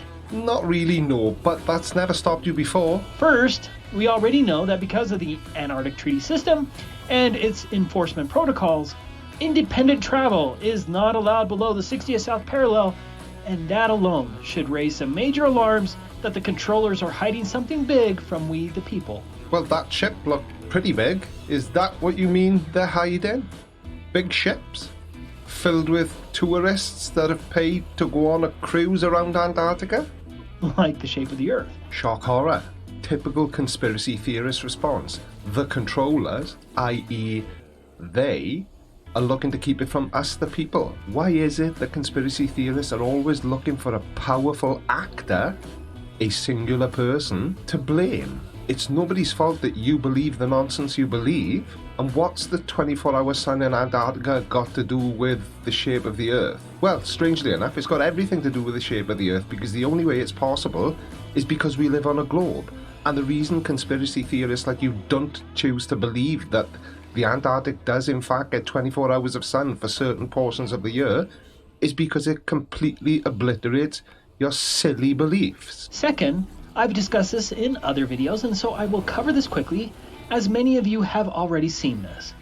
But this video you're watching of the alleged 24-hour sun in Antarctica is absolutely fraudulent and provably so. Well, this should be pretty interesting because generally speaking, conspiracy theories are nothing more than speculative and not based on any tangible evidence at all. In fact, the only need that gets fulfilled by believing a conspiracy theory like this is the need that conspiracy theorists have to feel in control. I'll have a link in the description where you can look into this more. So you state that this video is fraudulent and provably so, and then all you're going to do is provide a link to another one of your videos which are purely based off your own belief systems and have nothing to do with evidence or... Yeah. Because you say it's fraudulent, it's fraudulent. But to summarize, the clouds at the beginning of the alleged 24-hour time lapse exactly match the clouds. It's a fucking 24-hour loop, you fucking moron. It's like that on purpose, so you can loop it. You, oh my god.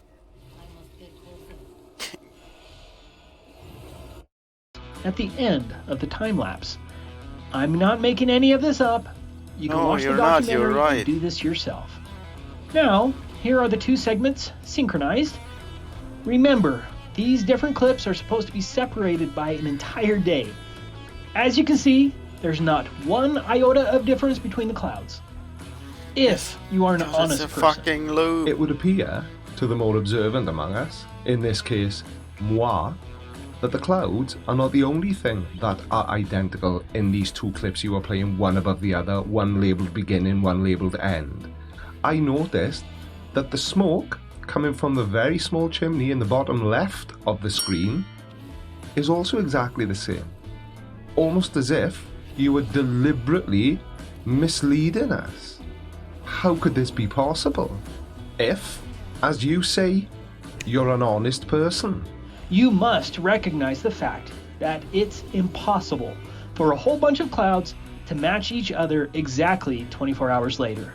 Unless, of course, you're just playing exactly the same clip twice and labeling one beginning, one end, and trying to make the idiots that believe what you say believe that it is, in fact, 24 hours apart. Now, whoever created this 100%... No, I think you misunderstood. Well, Creaky misunderstood this lame/video, whatever. I'm pretty sure, if I remember correctly, that video exists in the state it does. And it's just a loop. It just loops. Like, all the time. That's it. It just loops, and it's like this on purpose. Fraudulent video went to a lot of trouble to fake the Antarctic 24-hour sun. But that was you. You faked it. And not very well. Because if I was able to spot that huge mistake you made, then so will have a lot of other people. So... nobody's trying to fake the 24-hour Antarctic sun. It's you is trying to fake that there isn't a 24-hour Antarctic sun. Because they had to fake the shadows, the lighting, the clouds, the sun, etc. Or, like in your case, just play exactly the same clip twice, one above the other, and claim it's 24 hours apart. Easy peasy, lemon squeezy. And of course, hope that nobody notices. There are other fraudulent videos as well, but I don't want to get into that at this time. But let's get back to the main point. So why am I convinced that this different video is also fraudulent? Because you want it to be. Because a conspiracy theory fulfills your need for control. And a simple explanation is usually preferred by a simple person looking for somebody to blame for something that they just don't understand. Instead of the clouds reappearing exactly the same, in this case, the sun appears exactly the same 24 hours later, and you'll see what I'm talking about. Let's watch the two segments synchronized. Again, these are supposed to be separated by 24 hours. My synchronization may be off by a fraction of a second, but you can see that the suns appear to be exactly the same. So in astronomy, an analemma is a diagram showing the sun's position in the sky from a fixed position on Earth. But we have to remember the sun is 93 million miles away, and the motion of the sun in the sky is very complicated. We generally think it's simple, rises in the east, sets in the west, and that's kind of true overall. But if you pay a little bit more attention, you'll notice that it's only sort of true. It rises earlier and earlier every day until the summer, then it starts rising later. It gets higher in the sky during the summer and doesn't exactly rise in the east. So the clip you're showing, the sun probably isn't in exactly the same position, but it's so far away we can't see that with the naked eye or over a 24-hour period. So again, this is just more intellectual dishonesty, because you're expecting people to be able to observe something that isn't really observable. Maybe you missed it, but there was a point where the sun appeared to flash in the video. I have the clip here. I don't know what would cause this flashing. I assume a cloud could do it, or the camera had a slight malfunction, but the flashing actually happened on both day 1 and day 2. Now the key phrase in the last statement he made is, he doesn't know. And that should be where it ends, because I don't know either. But the difference is I'm not going to pretend I do know. Now I'm sure if there's anybody watching this who's a photography expert, they may well know. And if you do, drop it down in the comments as per usual. But it's pointless guessing. And another point is, we only have your word that these clips are actually 24 hours apart and that the flash occurred at exactly the same time. It's very simple to synchronize 2 video clips together and make it look as if that what happened. It's easy. According to flat earthers, NASA do it all the time using CGI. Sorry, I just feel like it's been a long time since I've used that clip. But this proves nothing other than what I said earlier on about simple people always looking for simple explanations for things they don't understand. Just copy pasted the actual loop, I guess, in his video and makes it seem like it's 2 different days? Question mark? So, oh god, I'm confused. And so I'm confidently calling this a fraudulent video.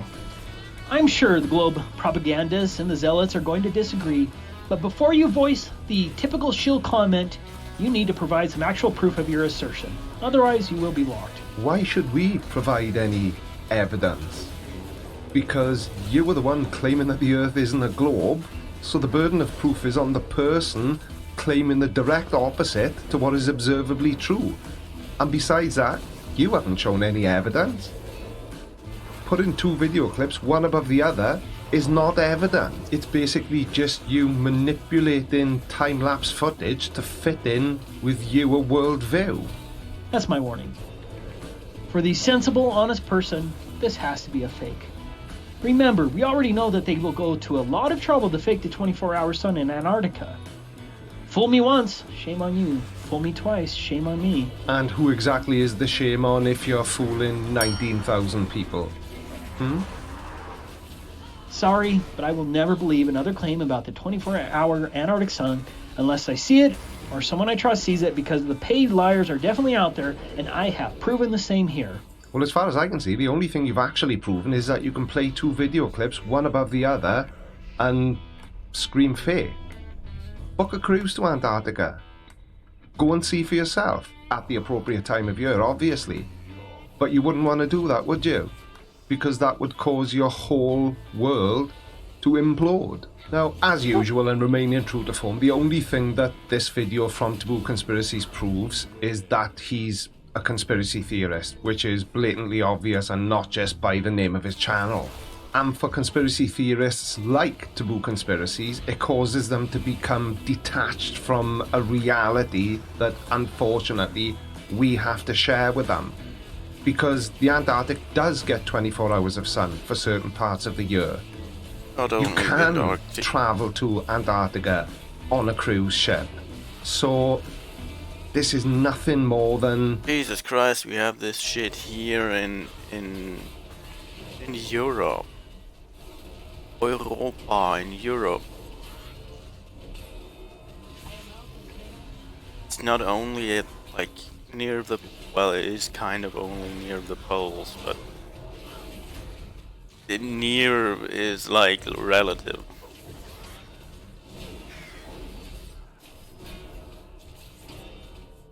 Made up nonsense by a guy who is benefiting from people viewing his videos. Now, I know he may not necessarily be benefiting financially because I don't think his channel is monetized, but he's just after the notoriety.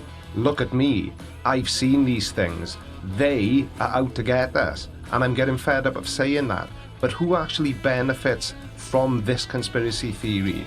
They who are faking the 24-hour Antarctic sun, in your opinion, somehow, or you, by gaining a community following that hangs on every word you say.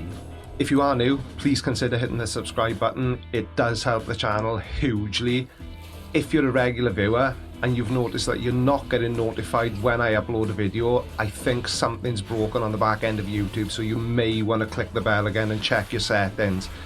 I'm the Creaky Blinder. Thanks for watching, everybody, and I will see you in the next video. Take care. Bye-bye. Alright, watch this next. But before you do, make sure you subscribe. By order of the Creaky Blinder.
I like them. Three of them.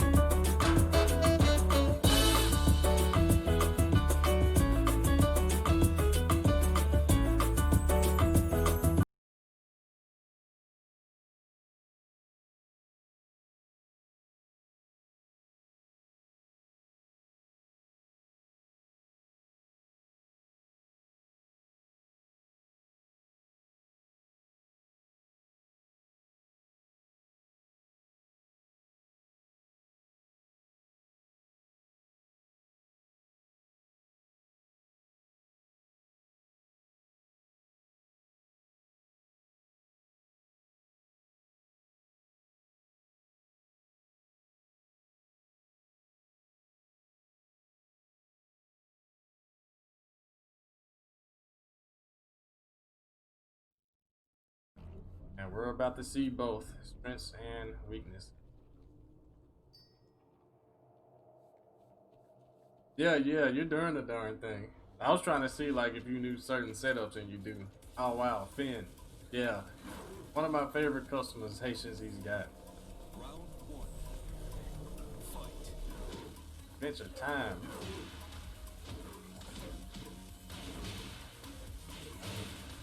Yeah, I don't know what that is.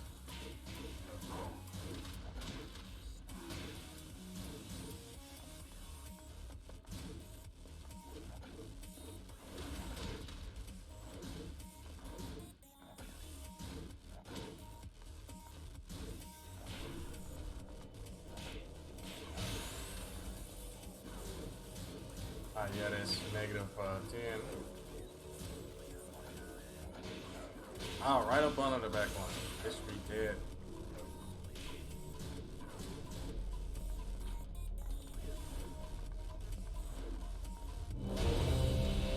Huh, big clone slide. Round two. Fight.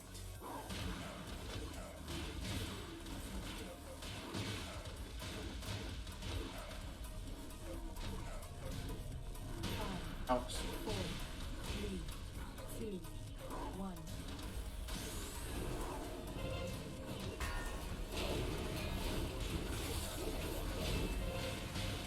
Ah, nice, nice, nice.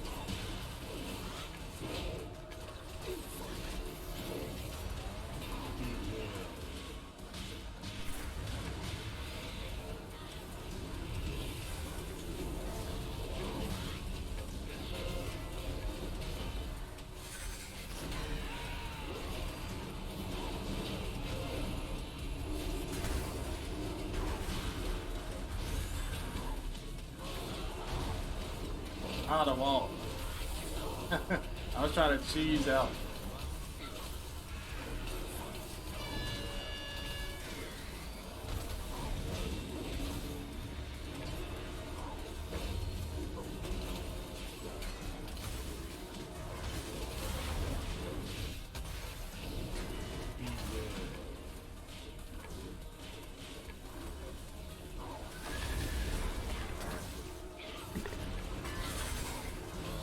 No, that is not what I wanted.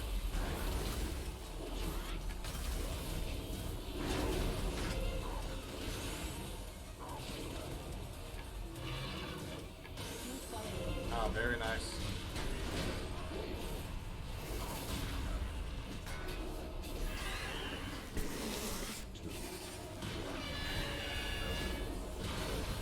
Well, this is definitely going smoothly.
Oh no.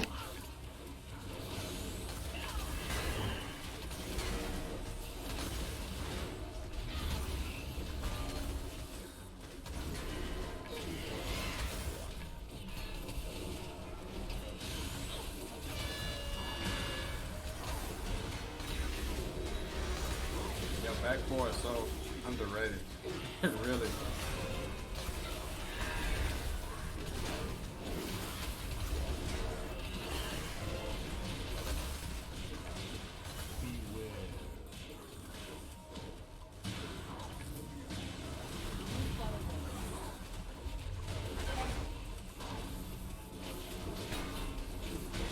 Ah, nice.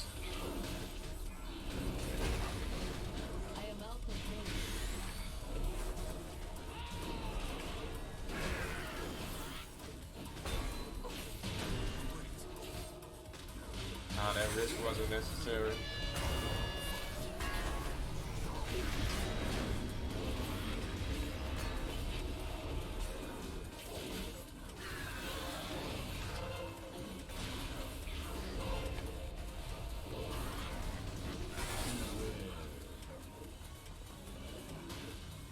Oh, the range.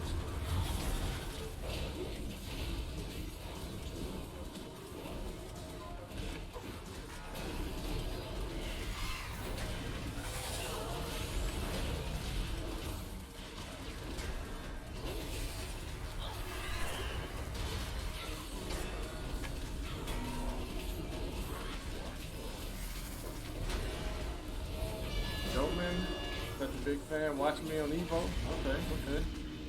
I'm on it. His Armor King Dominican. I always just thought he was a black man under there.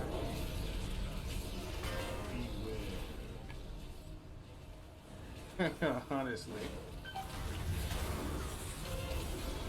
Well, I've heard all that stuff, you know, he's just a really dark Hispanic guy. See videos on Facebook. Oh yeah, you talking about with Strongest Tekken, or maybe Tekken is one of those Facebook Big Daddy 10 days. One of those Facebook guys.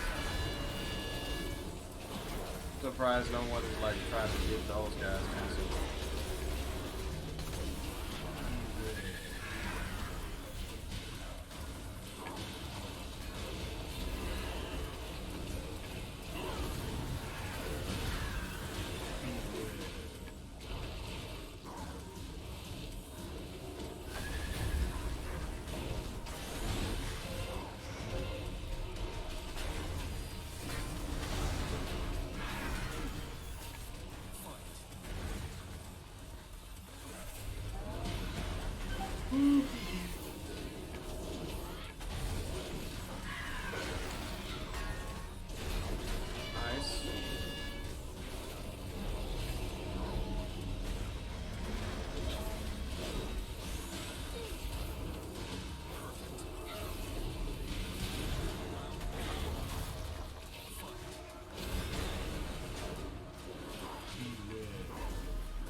The door animations. Yeah, Rise of 4 is really good. Like I said earlier in the stream today, there's so many moves King has that are just so good. It's easy to forget them. Let me see. I got your hot dog, man. You're not trash, man. You're learning. That's all it is. People just learn. That is all it is. Okay. Oh, look at this. 3,000 people on watching today. Okay.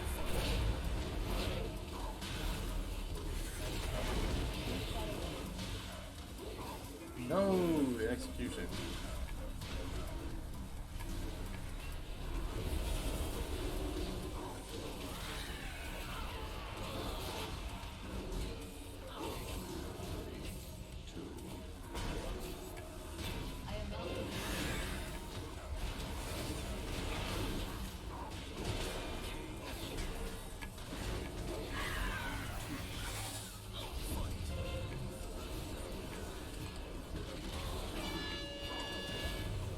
Hitting all the buttons.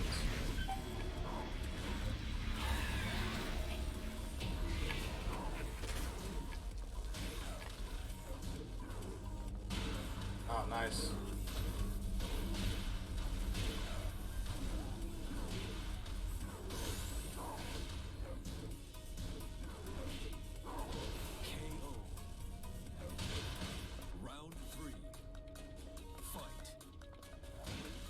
Oh, that was godlike. Nice.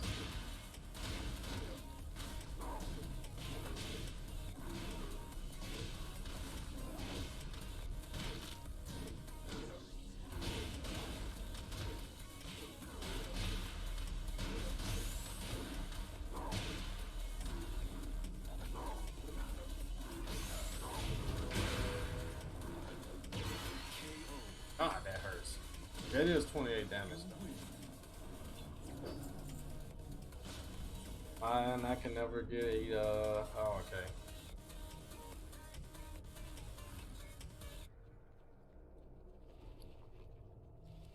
Andy Man YouTube. Surprisingly enough, I never practice this game anymore. I only play it when I stream it, and 9 times out of 10 when I stream it, I'm fighting somebody. So I never get any better. I can only get worse. I'm just getting progressively worse at the game. Isn't that crazy? Isn't that crazy?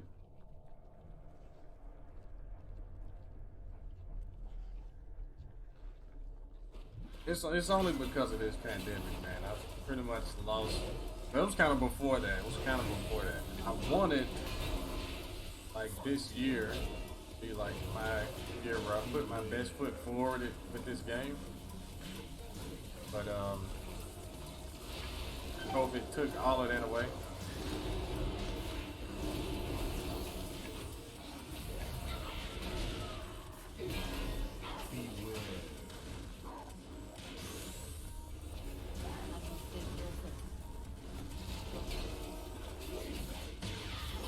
Ouch.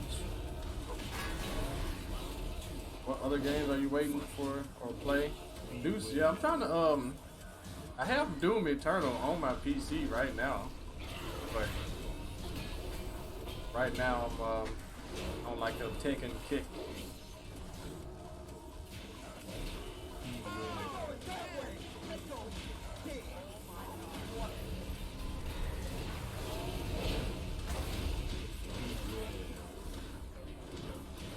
Now, if I was a real king, man,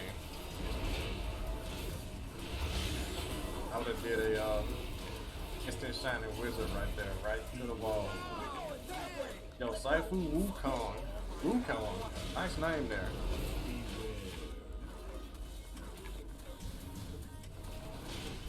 I don't know why I'm thinking Armor King has a mid extension, like he's king or something.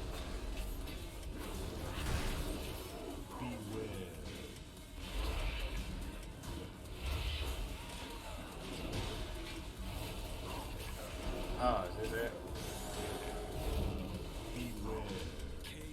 Nice. Goblin King, yo, thanks for the 3 months.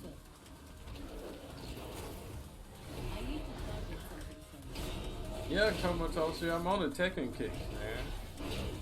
Because at first I was playing like a 4-year-old Doom, regular Doom. You guys remember that? Some of you guys probably don't. You just see that speed kicks fight again. I want to get some new notifications. I just have to figure out how to do it. I never played that. I've never owned the Xbox. So,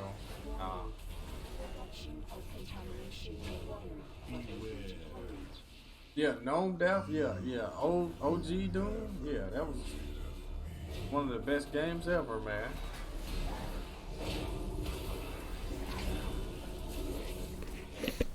I don't like the original Doom all that much.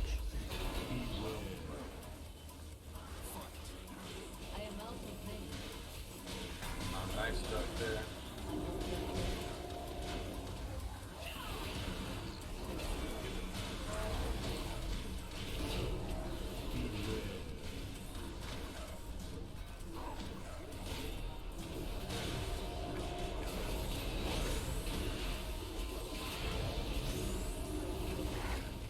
Oh, what happened there? What? What is this game?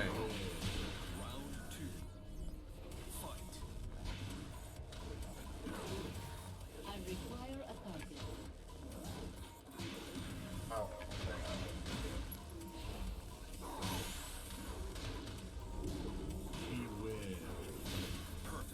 Ooh, the perfect.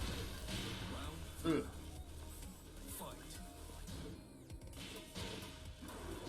Oh, so much crazy stuff happening.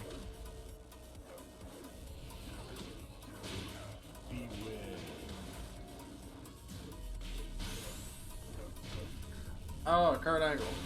One more time.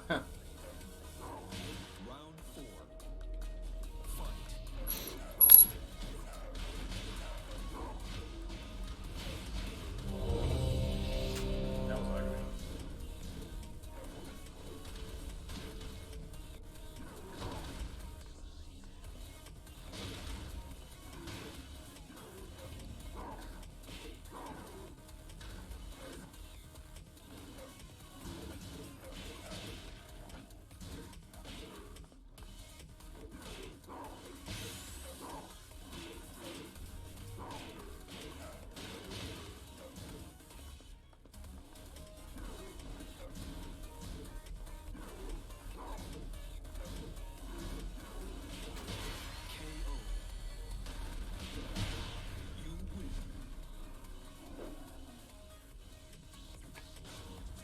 You need JR to call these king matches. Yeah, shout outs to Jim Ross. He was like the best commentator ever. The WWE, WWF. Yeah. Whew. Man, I'm getting tired. Yeah, the shirt is dope. That's like my favorite King, Armor King win pose ever. Good old slobber knocker.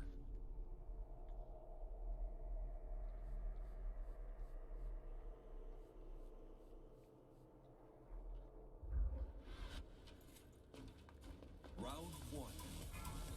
Fight. 5, 4, 3, Duck. 2, 1. Yeah, I'm gonna try Octopus.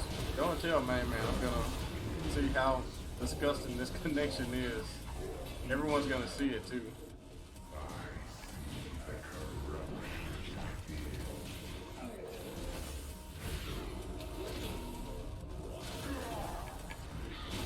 Ugh.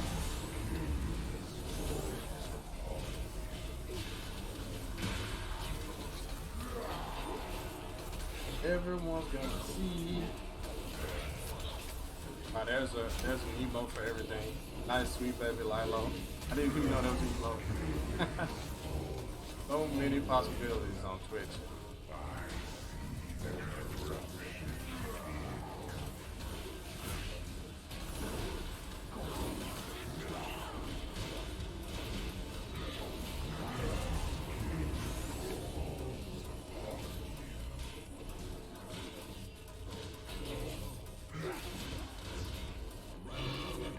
That hype one bar. Wow, how did that work?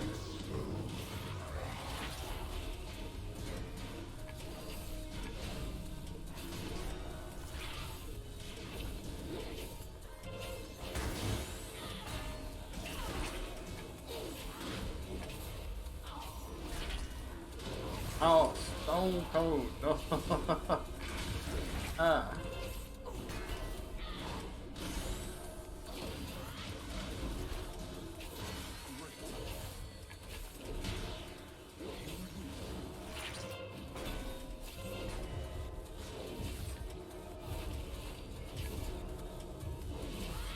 I don't know why I don't know. That would be great.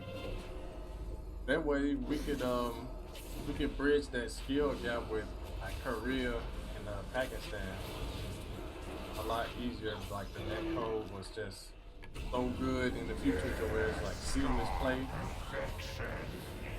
That would be godlike.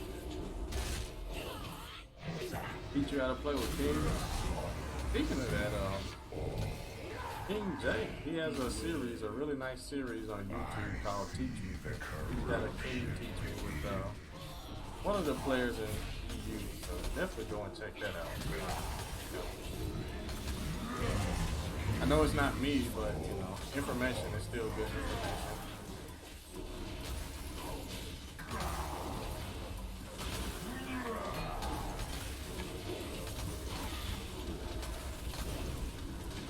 He knows all of the tricks.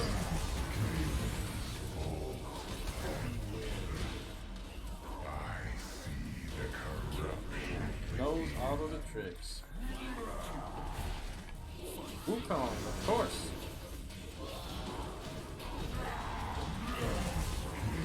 Oh my god.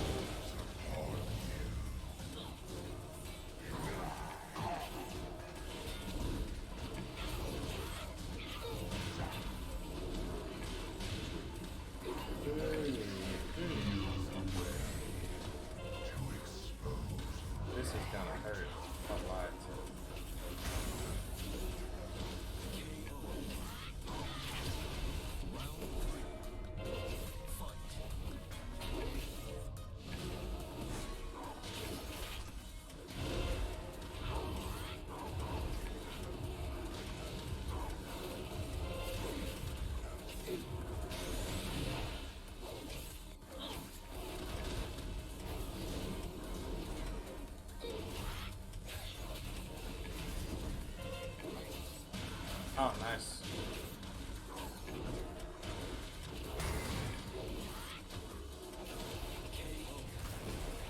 That wasn't a counter hit, but if you would have did the whole string, I would have got hit power. Kick him in the leg, yeah. That's right, Taco. I see the corruption within. Yeah, Taco, when all of this is over, you're definitely going to have a swig of something. I might even play by your rules with the him being. Maybe, I don't know.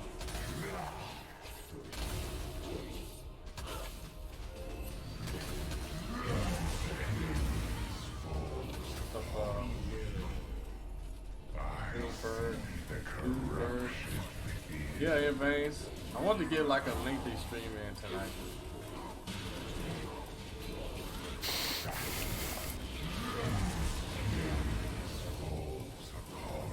Oh.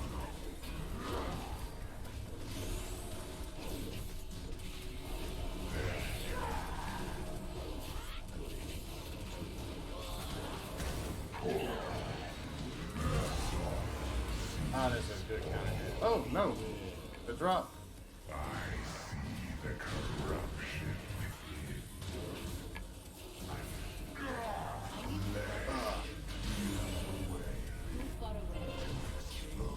Oh, drop it. Stage the day. There's some crown roll. Oh, nice low there. Oh, super dead. Yeah.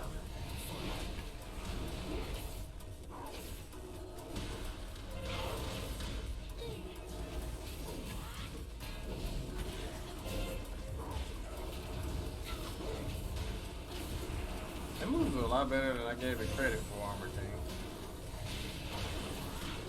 0-4-2? Or at least it's good against King. Because that tracking was godlike.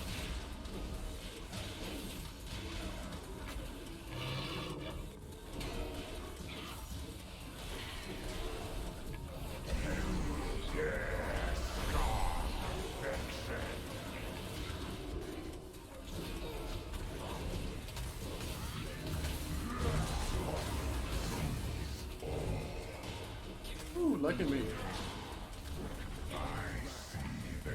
That guaranteed, yes.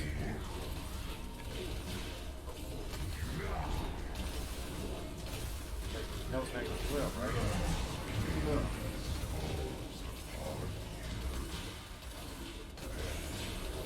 Nice punish.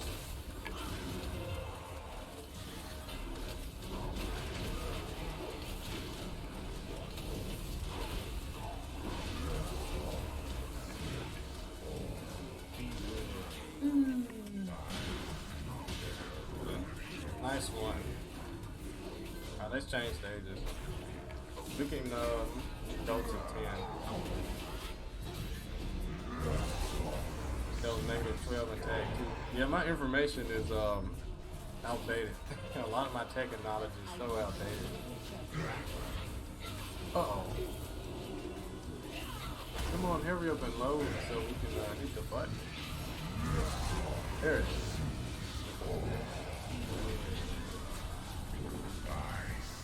the corruption within.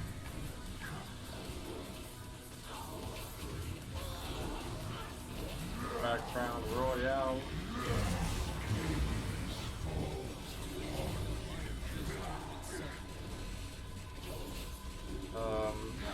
Who just said that? For real, a lot of private competitions are held every week.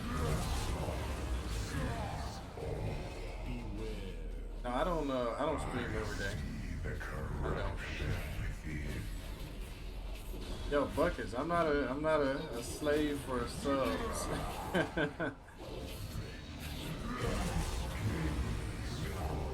But what you need to see, I'm just playing.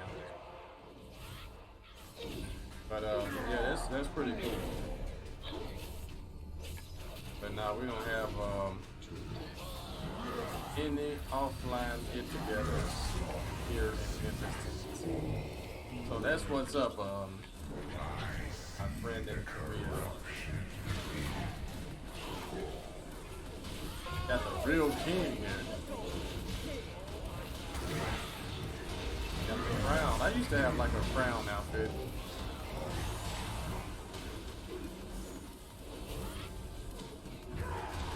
I tried to scum them out, but that didn't work.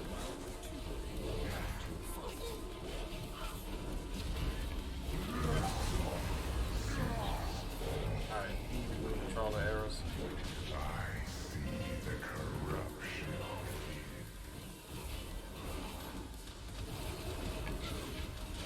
Y'all didn't know that was a combo there. Down 4-3.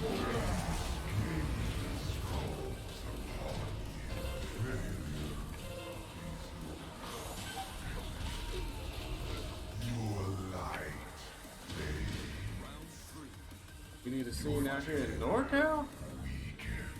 Isn't that where Jimmy J and Bronson live?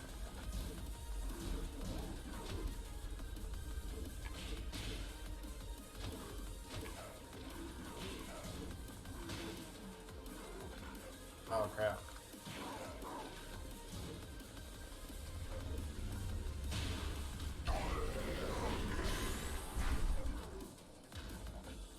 This is gonna hurt. Yeah, there are a lot of strong players in NorCal. Yeah, like you were to be like jealous of any location here in the States, that's one of them.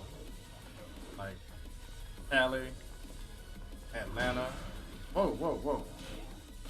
Taken, stop glitching.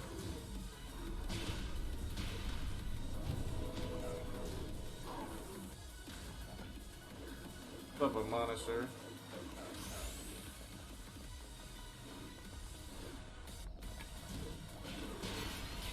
Yeah, that's not safe. I don't know why they made that his only wall bounce attack. It should have been 4-4-2, because that's a lot safer. Play with King. You barely found out today Oklahoma has like 20. I think speaking of that, it was the best King player in the country way back in Tekken 5.0 resided in Oklahoma. I think his name was Donkey King. I think he was the best King player in Tekken 5.0 until I came around. What King video should you watch? Are you looking for like a beginner's guide for King, or are you looking for something else? Fuck it. Oh god. My execution is faltering.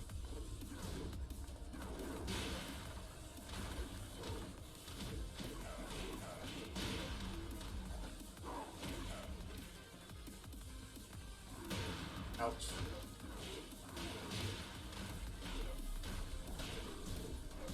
Yeah, I don't have any like tutorials myself, but check out that Blasted Salami. He has a very good King tutorial on his YouTube channel. Aside from me, who are the best Kings? If there was a second best, I'm always gonna say Hikayo.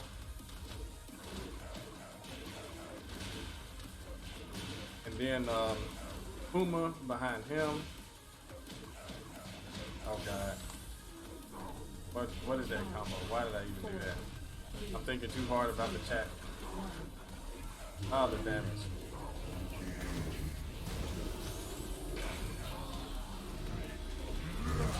Oh.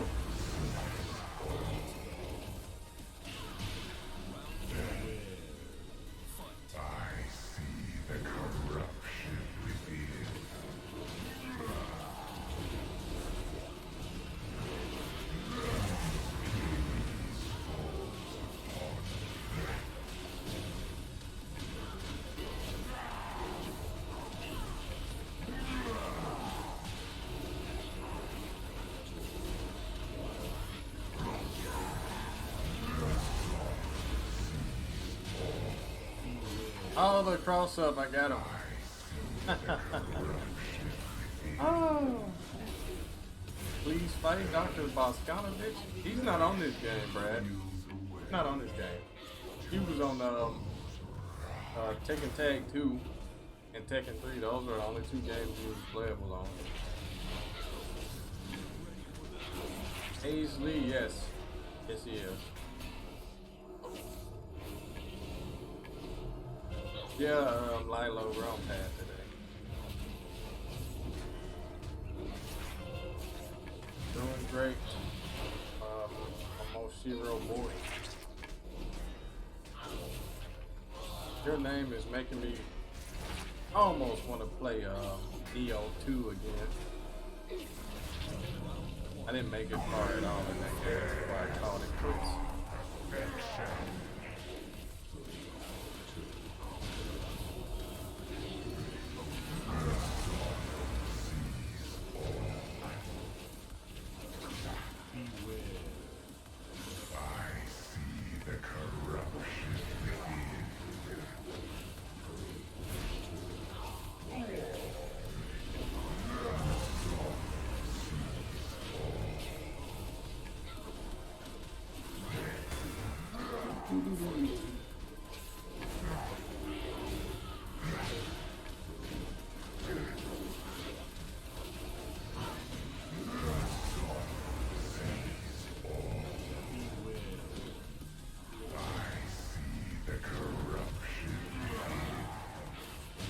Ouch.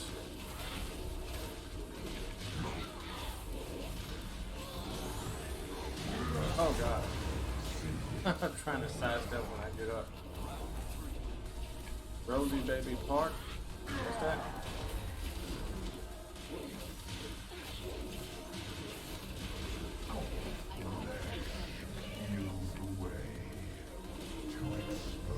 Man, they need to do something about that wall throw. So bad.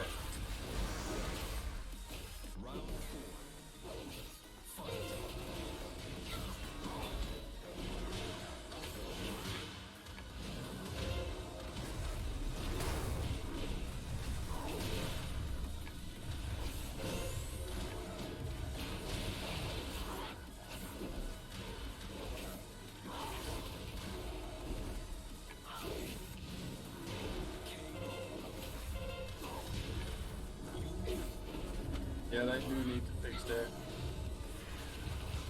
That's a terrible wall grab. I'm like, if it's gonna be a grab, I should never see that pink stuff that's, you know, pink hit effects or sparks or whatever. That stuff looks so tacky. Make the grab animation happen. Like, it's a quick grab animation. It's not even that slow. Yeah, it gets you out of the corner, but I'm like, when it actually touches your head and it doesn't go into the grab animation, that's just so tacky looking. You know, I hate to see it.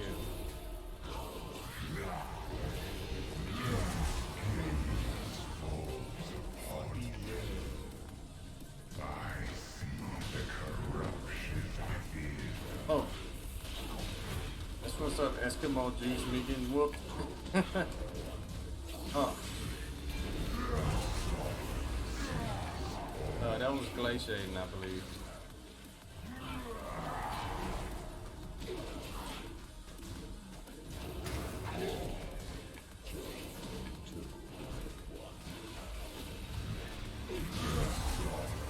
Good one.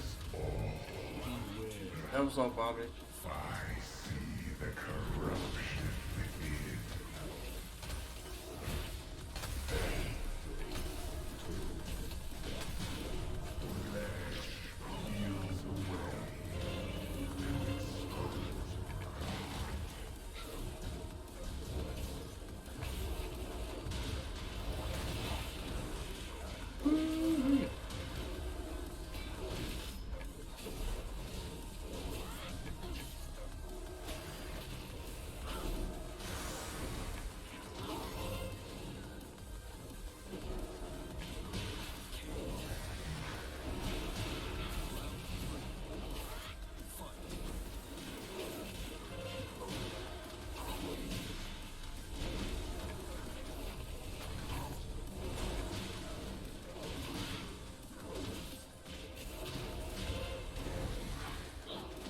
I had to chance it.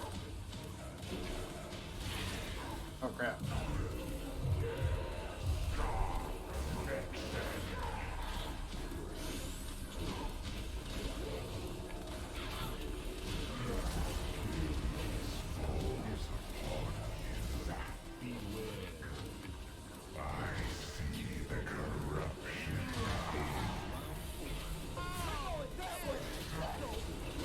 No.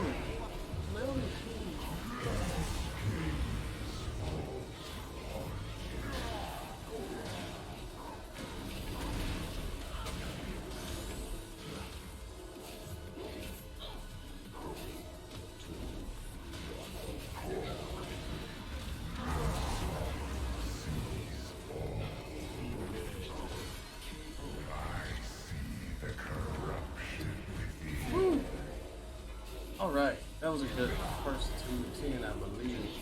I believe I got 10. Oh, I can't count my other left. Alright. GG's. GG's.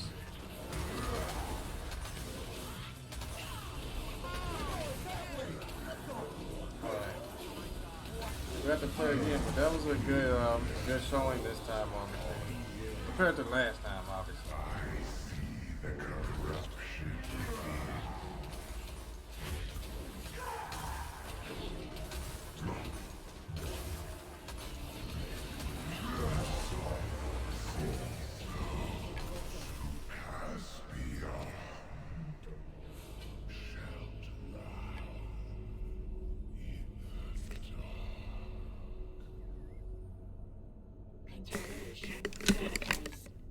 Deployment initiated.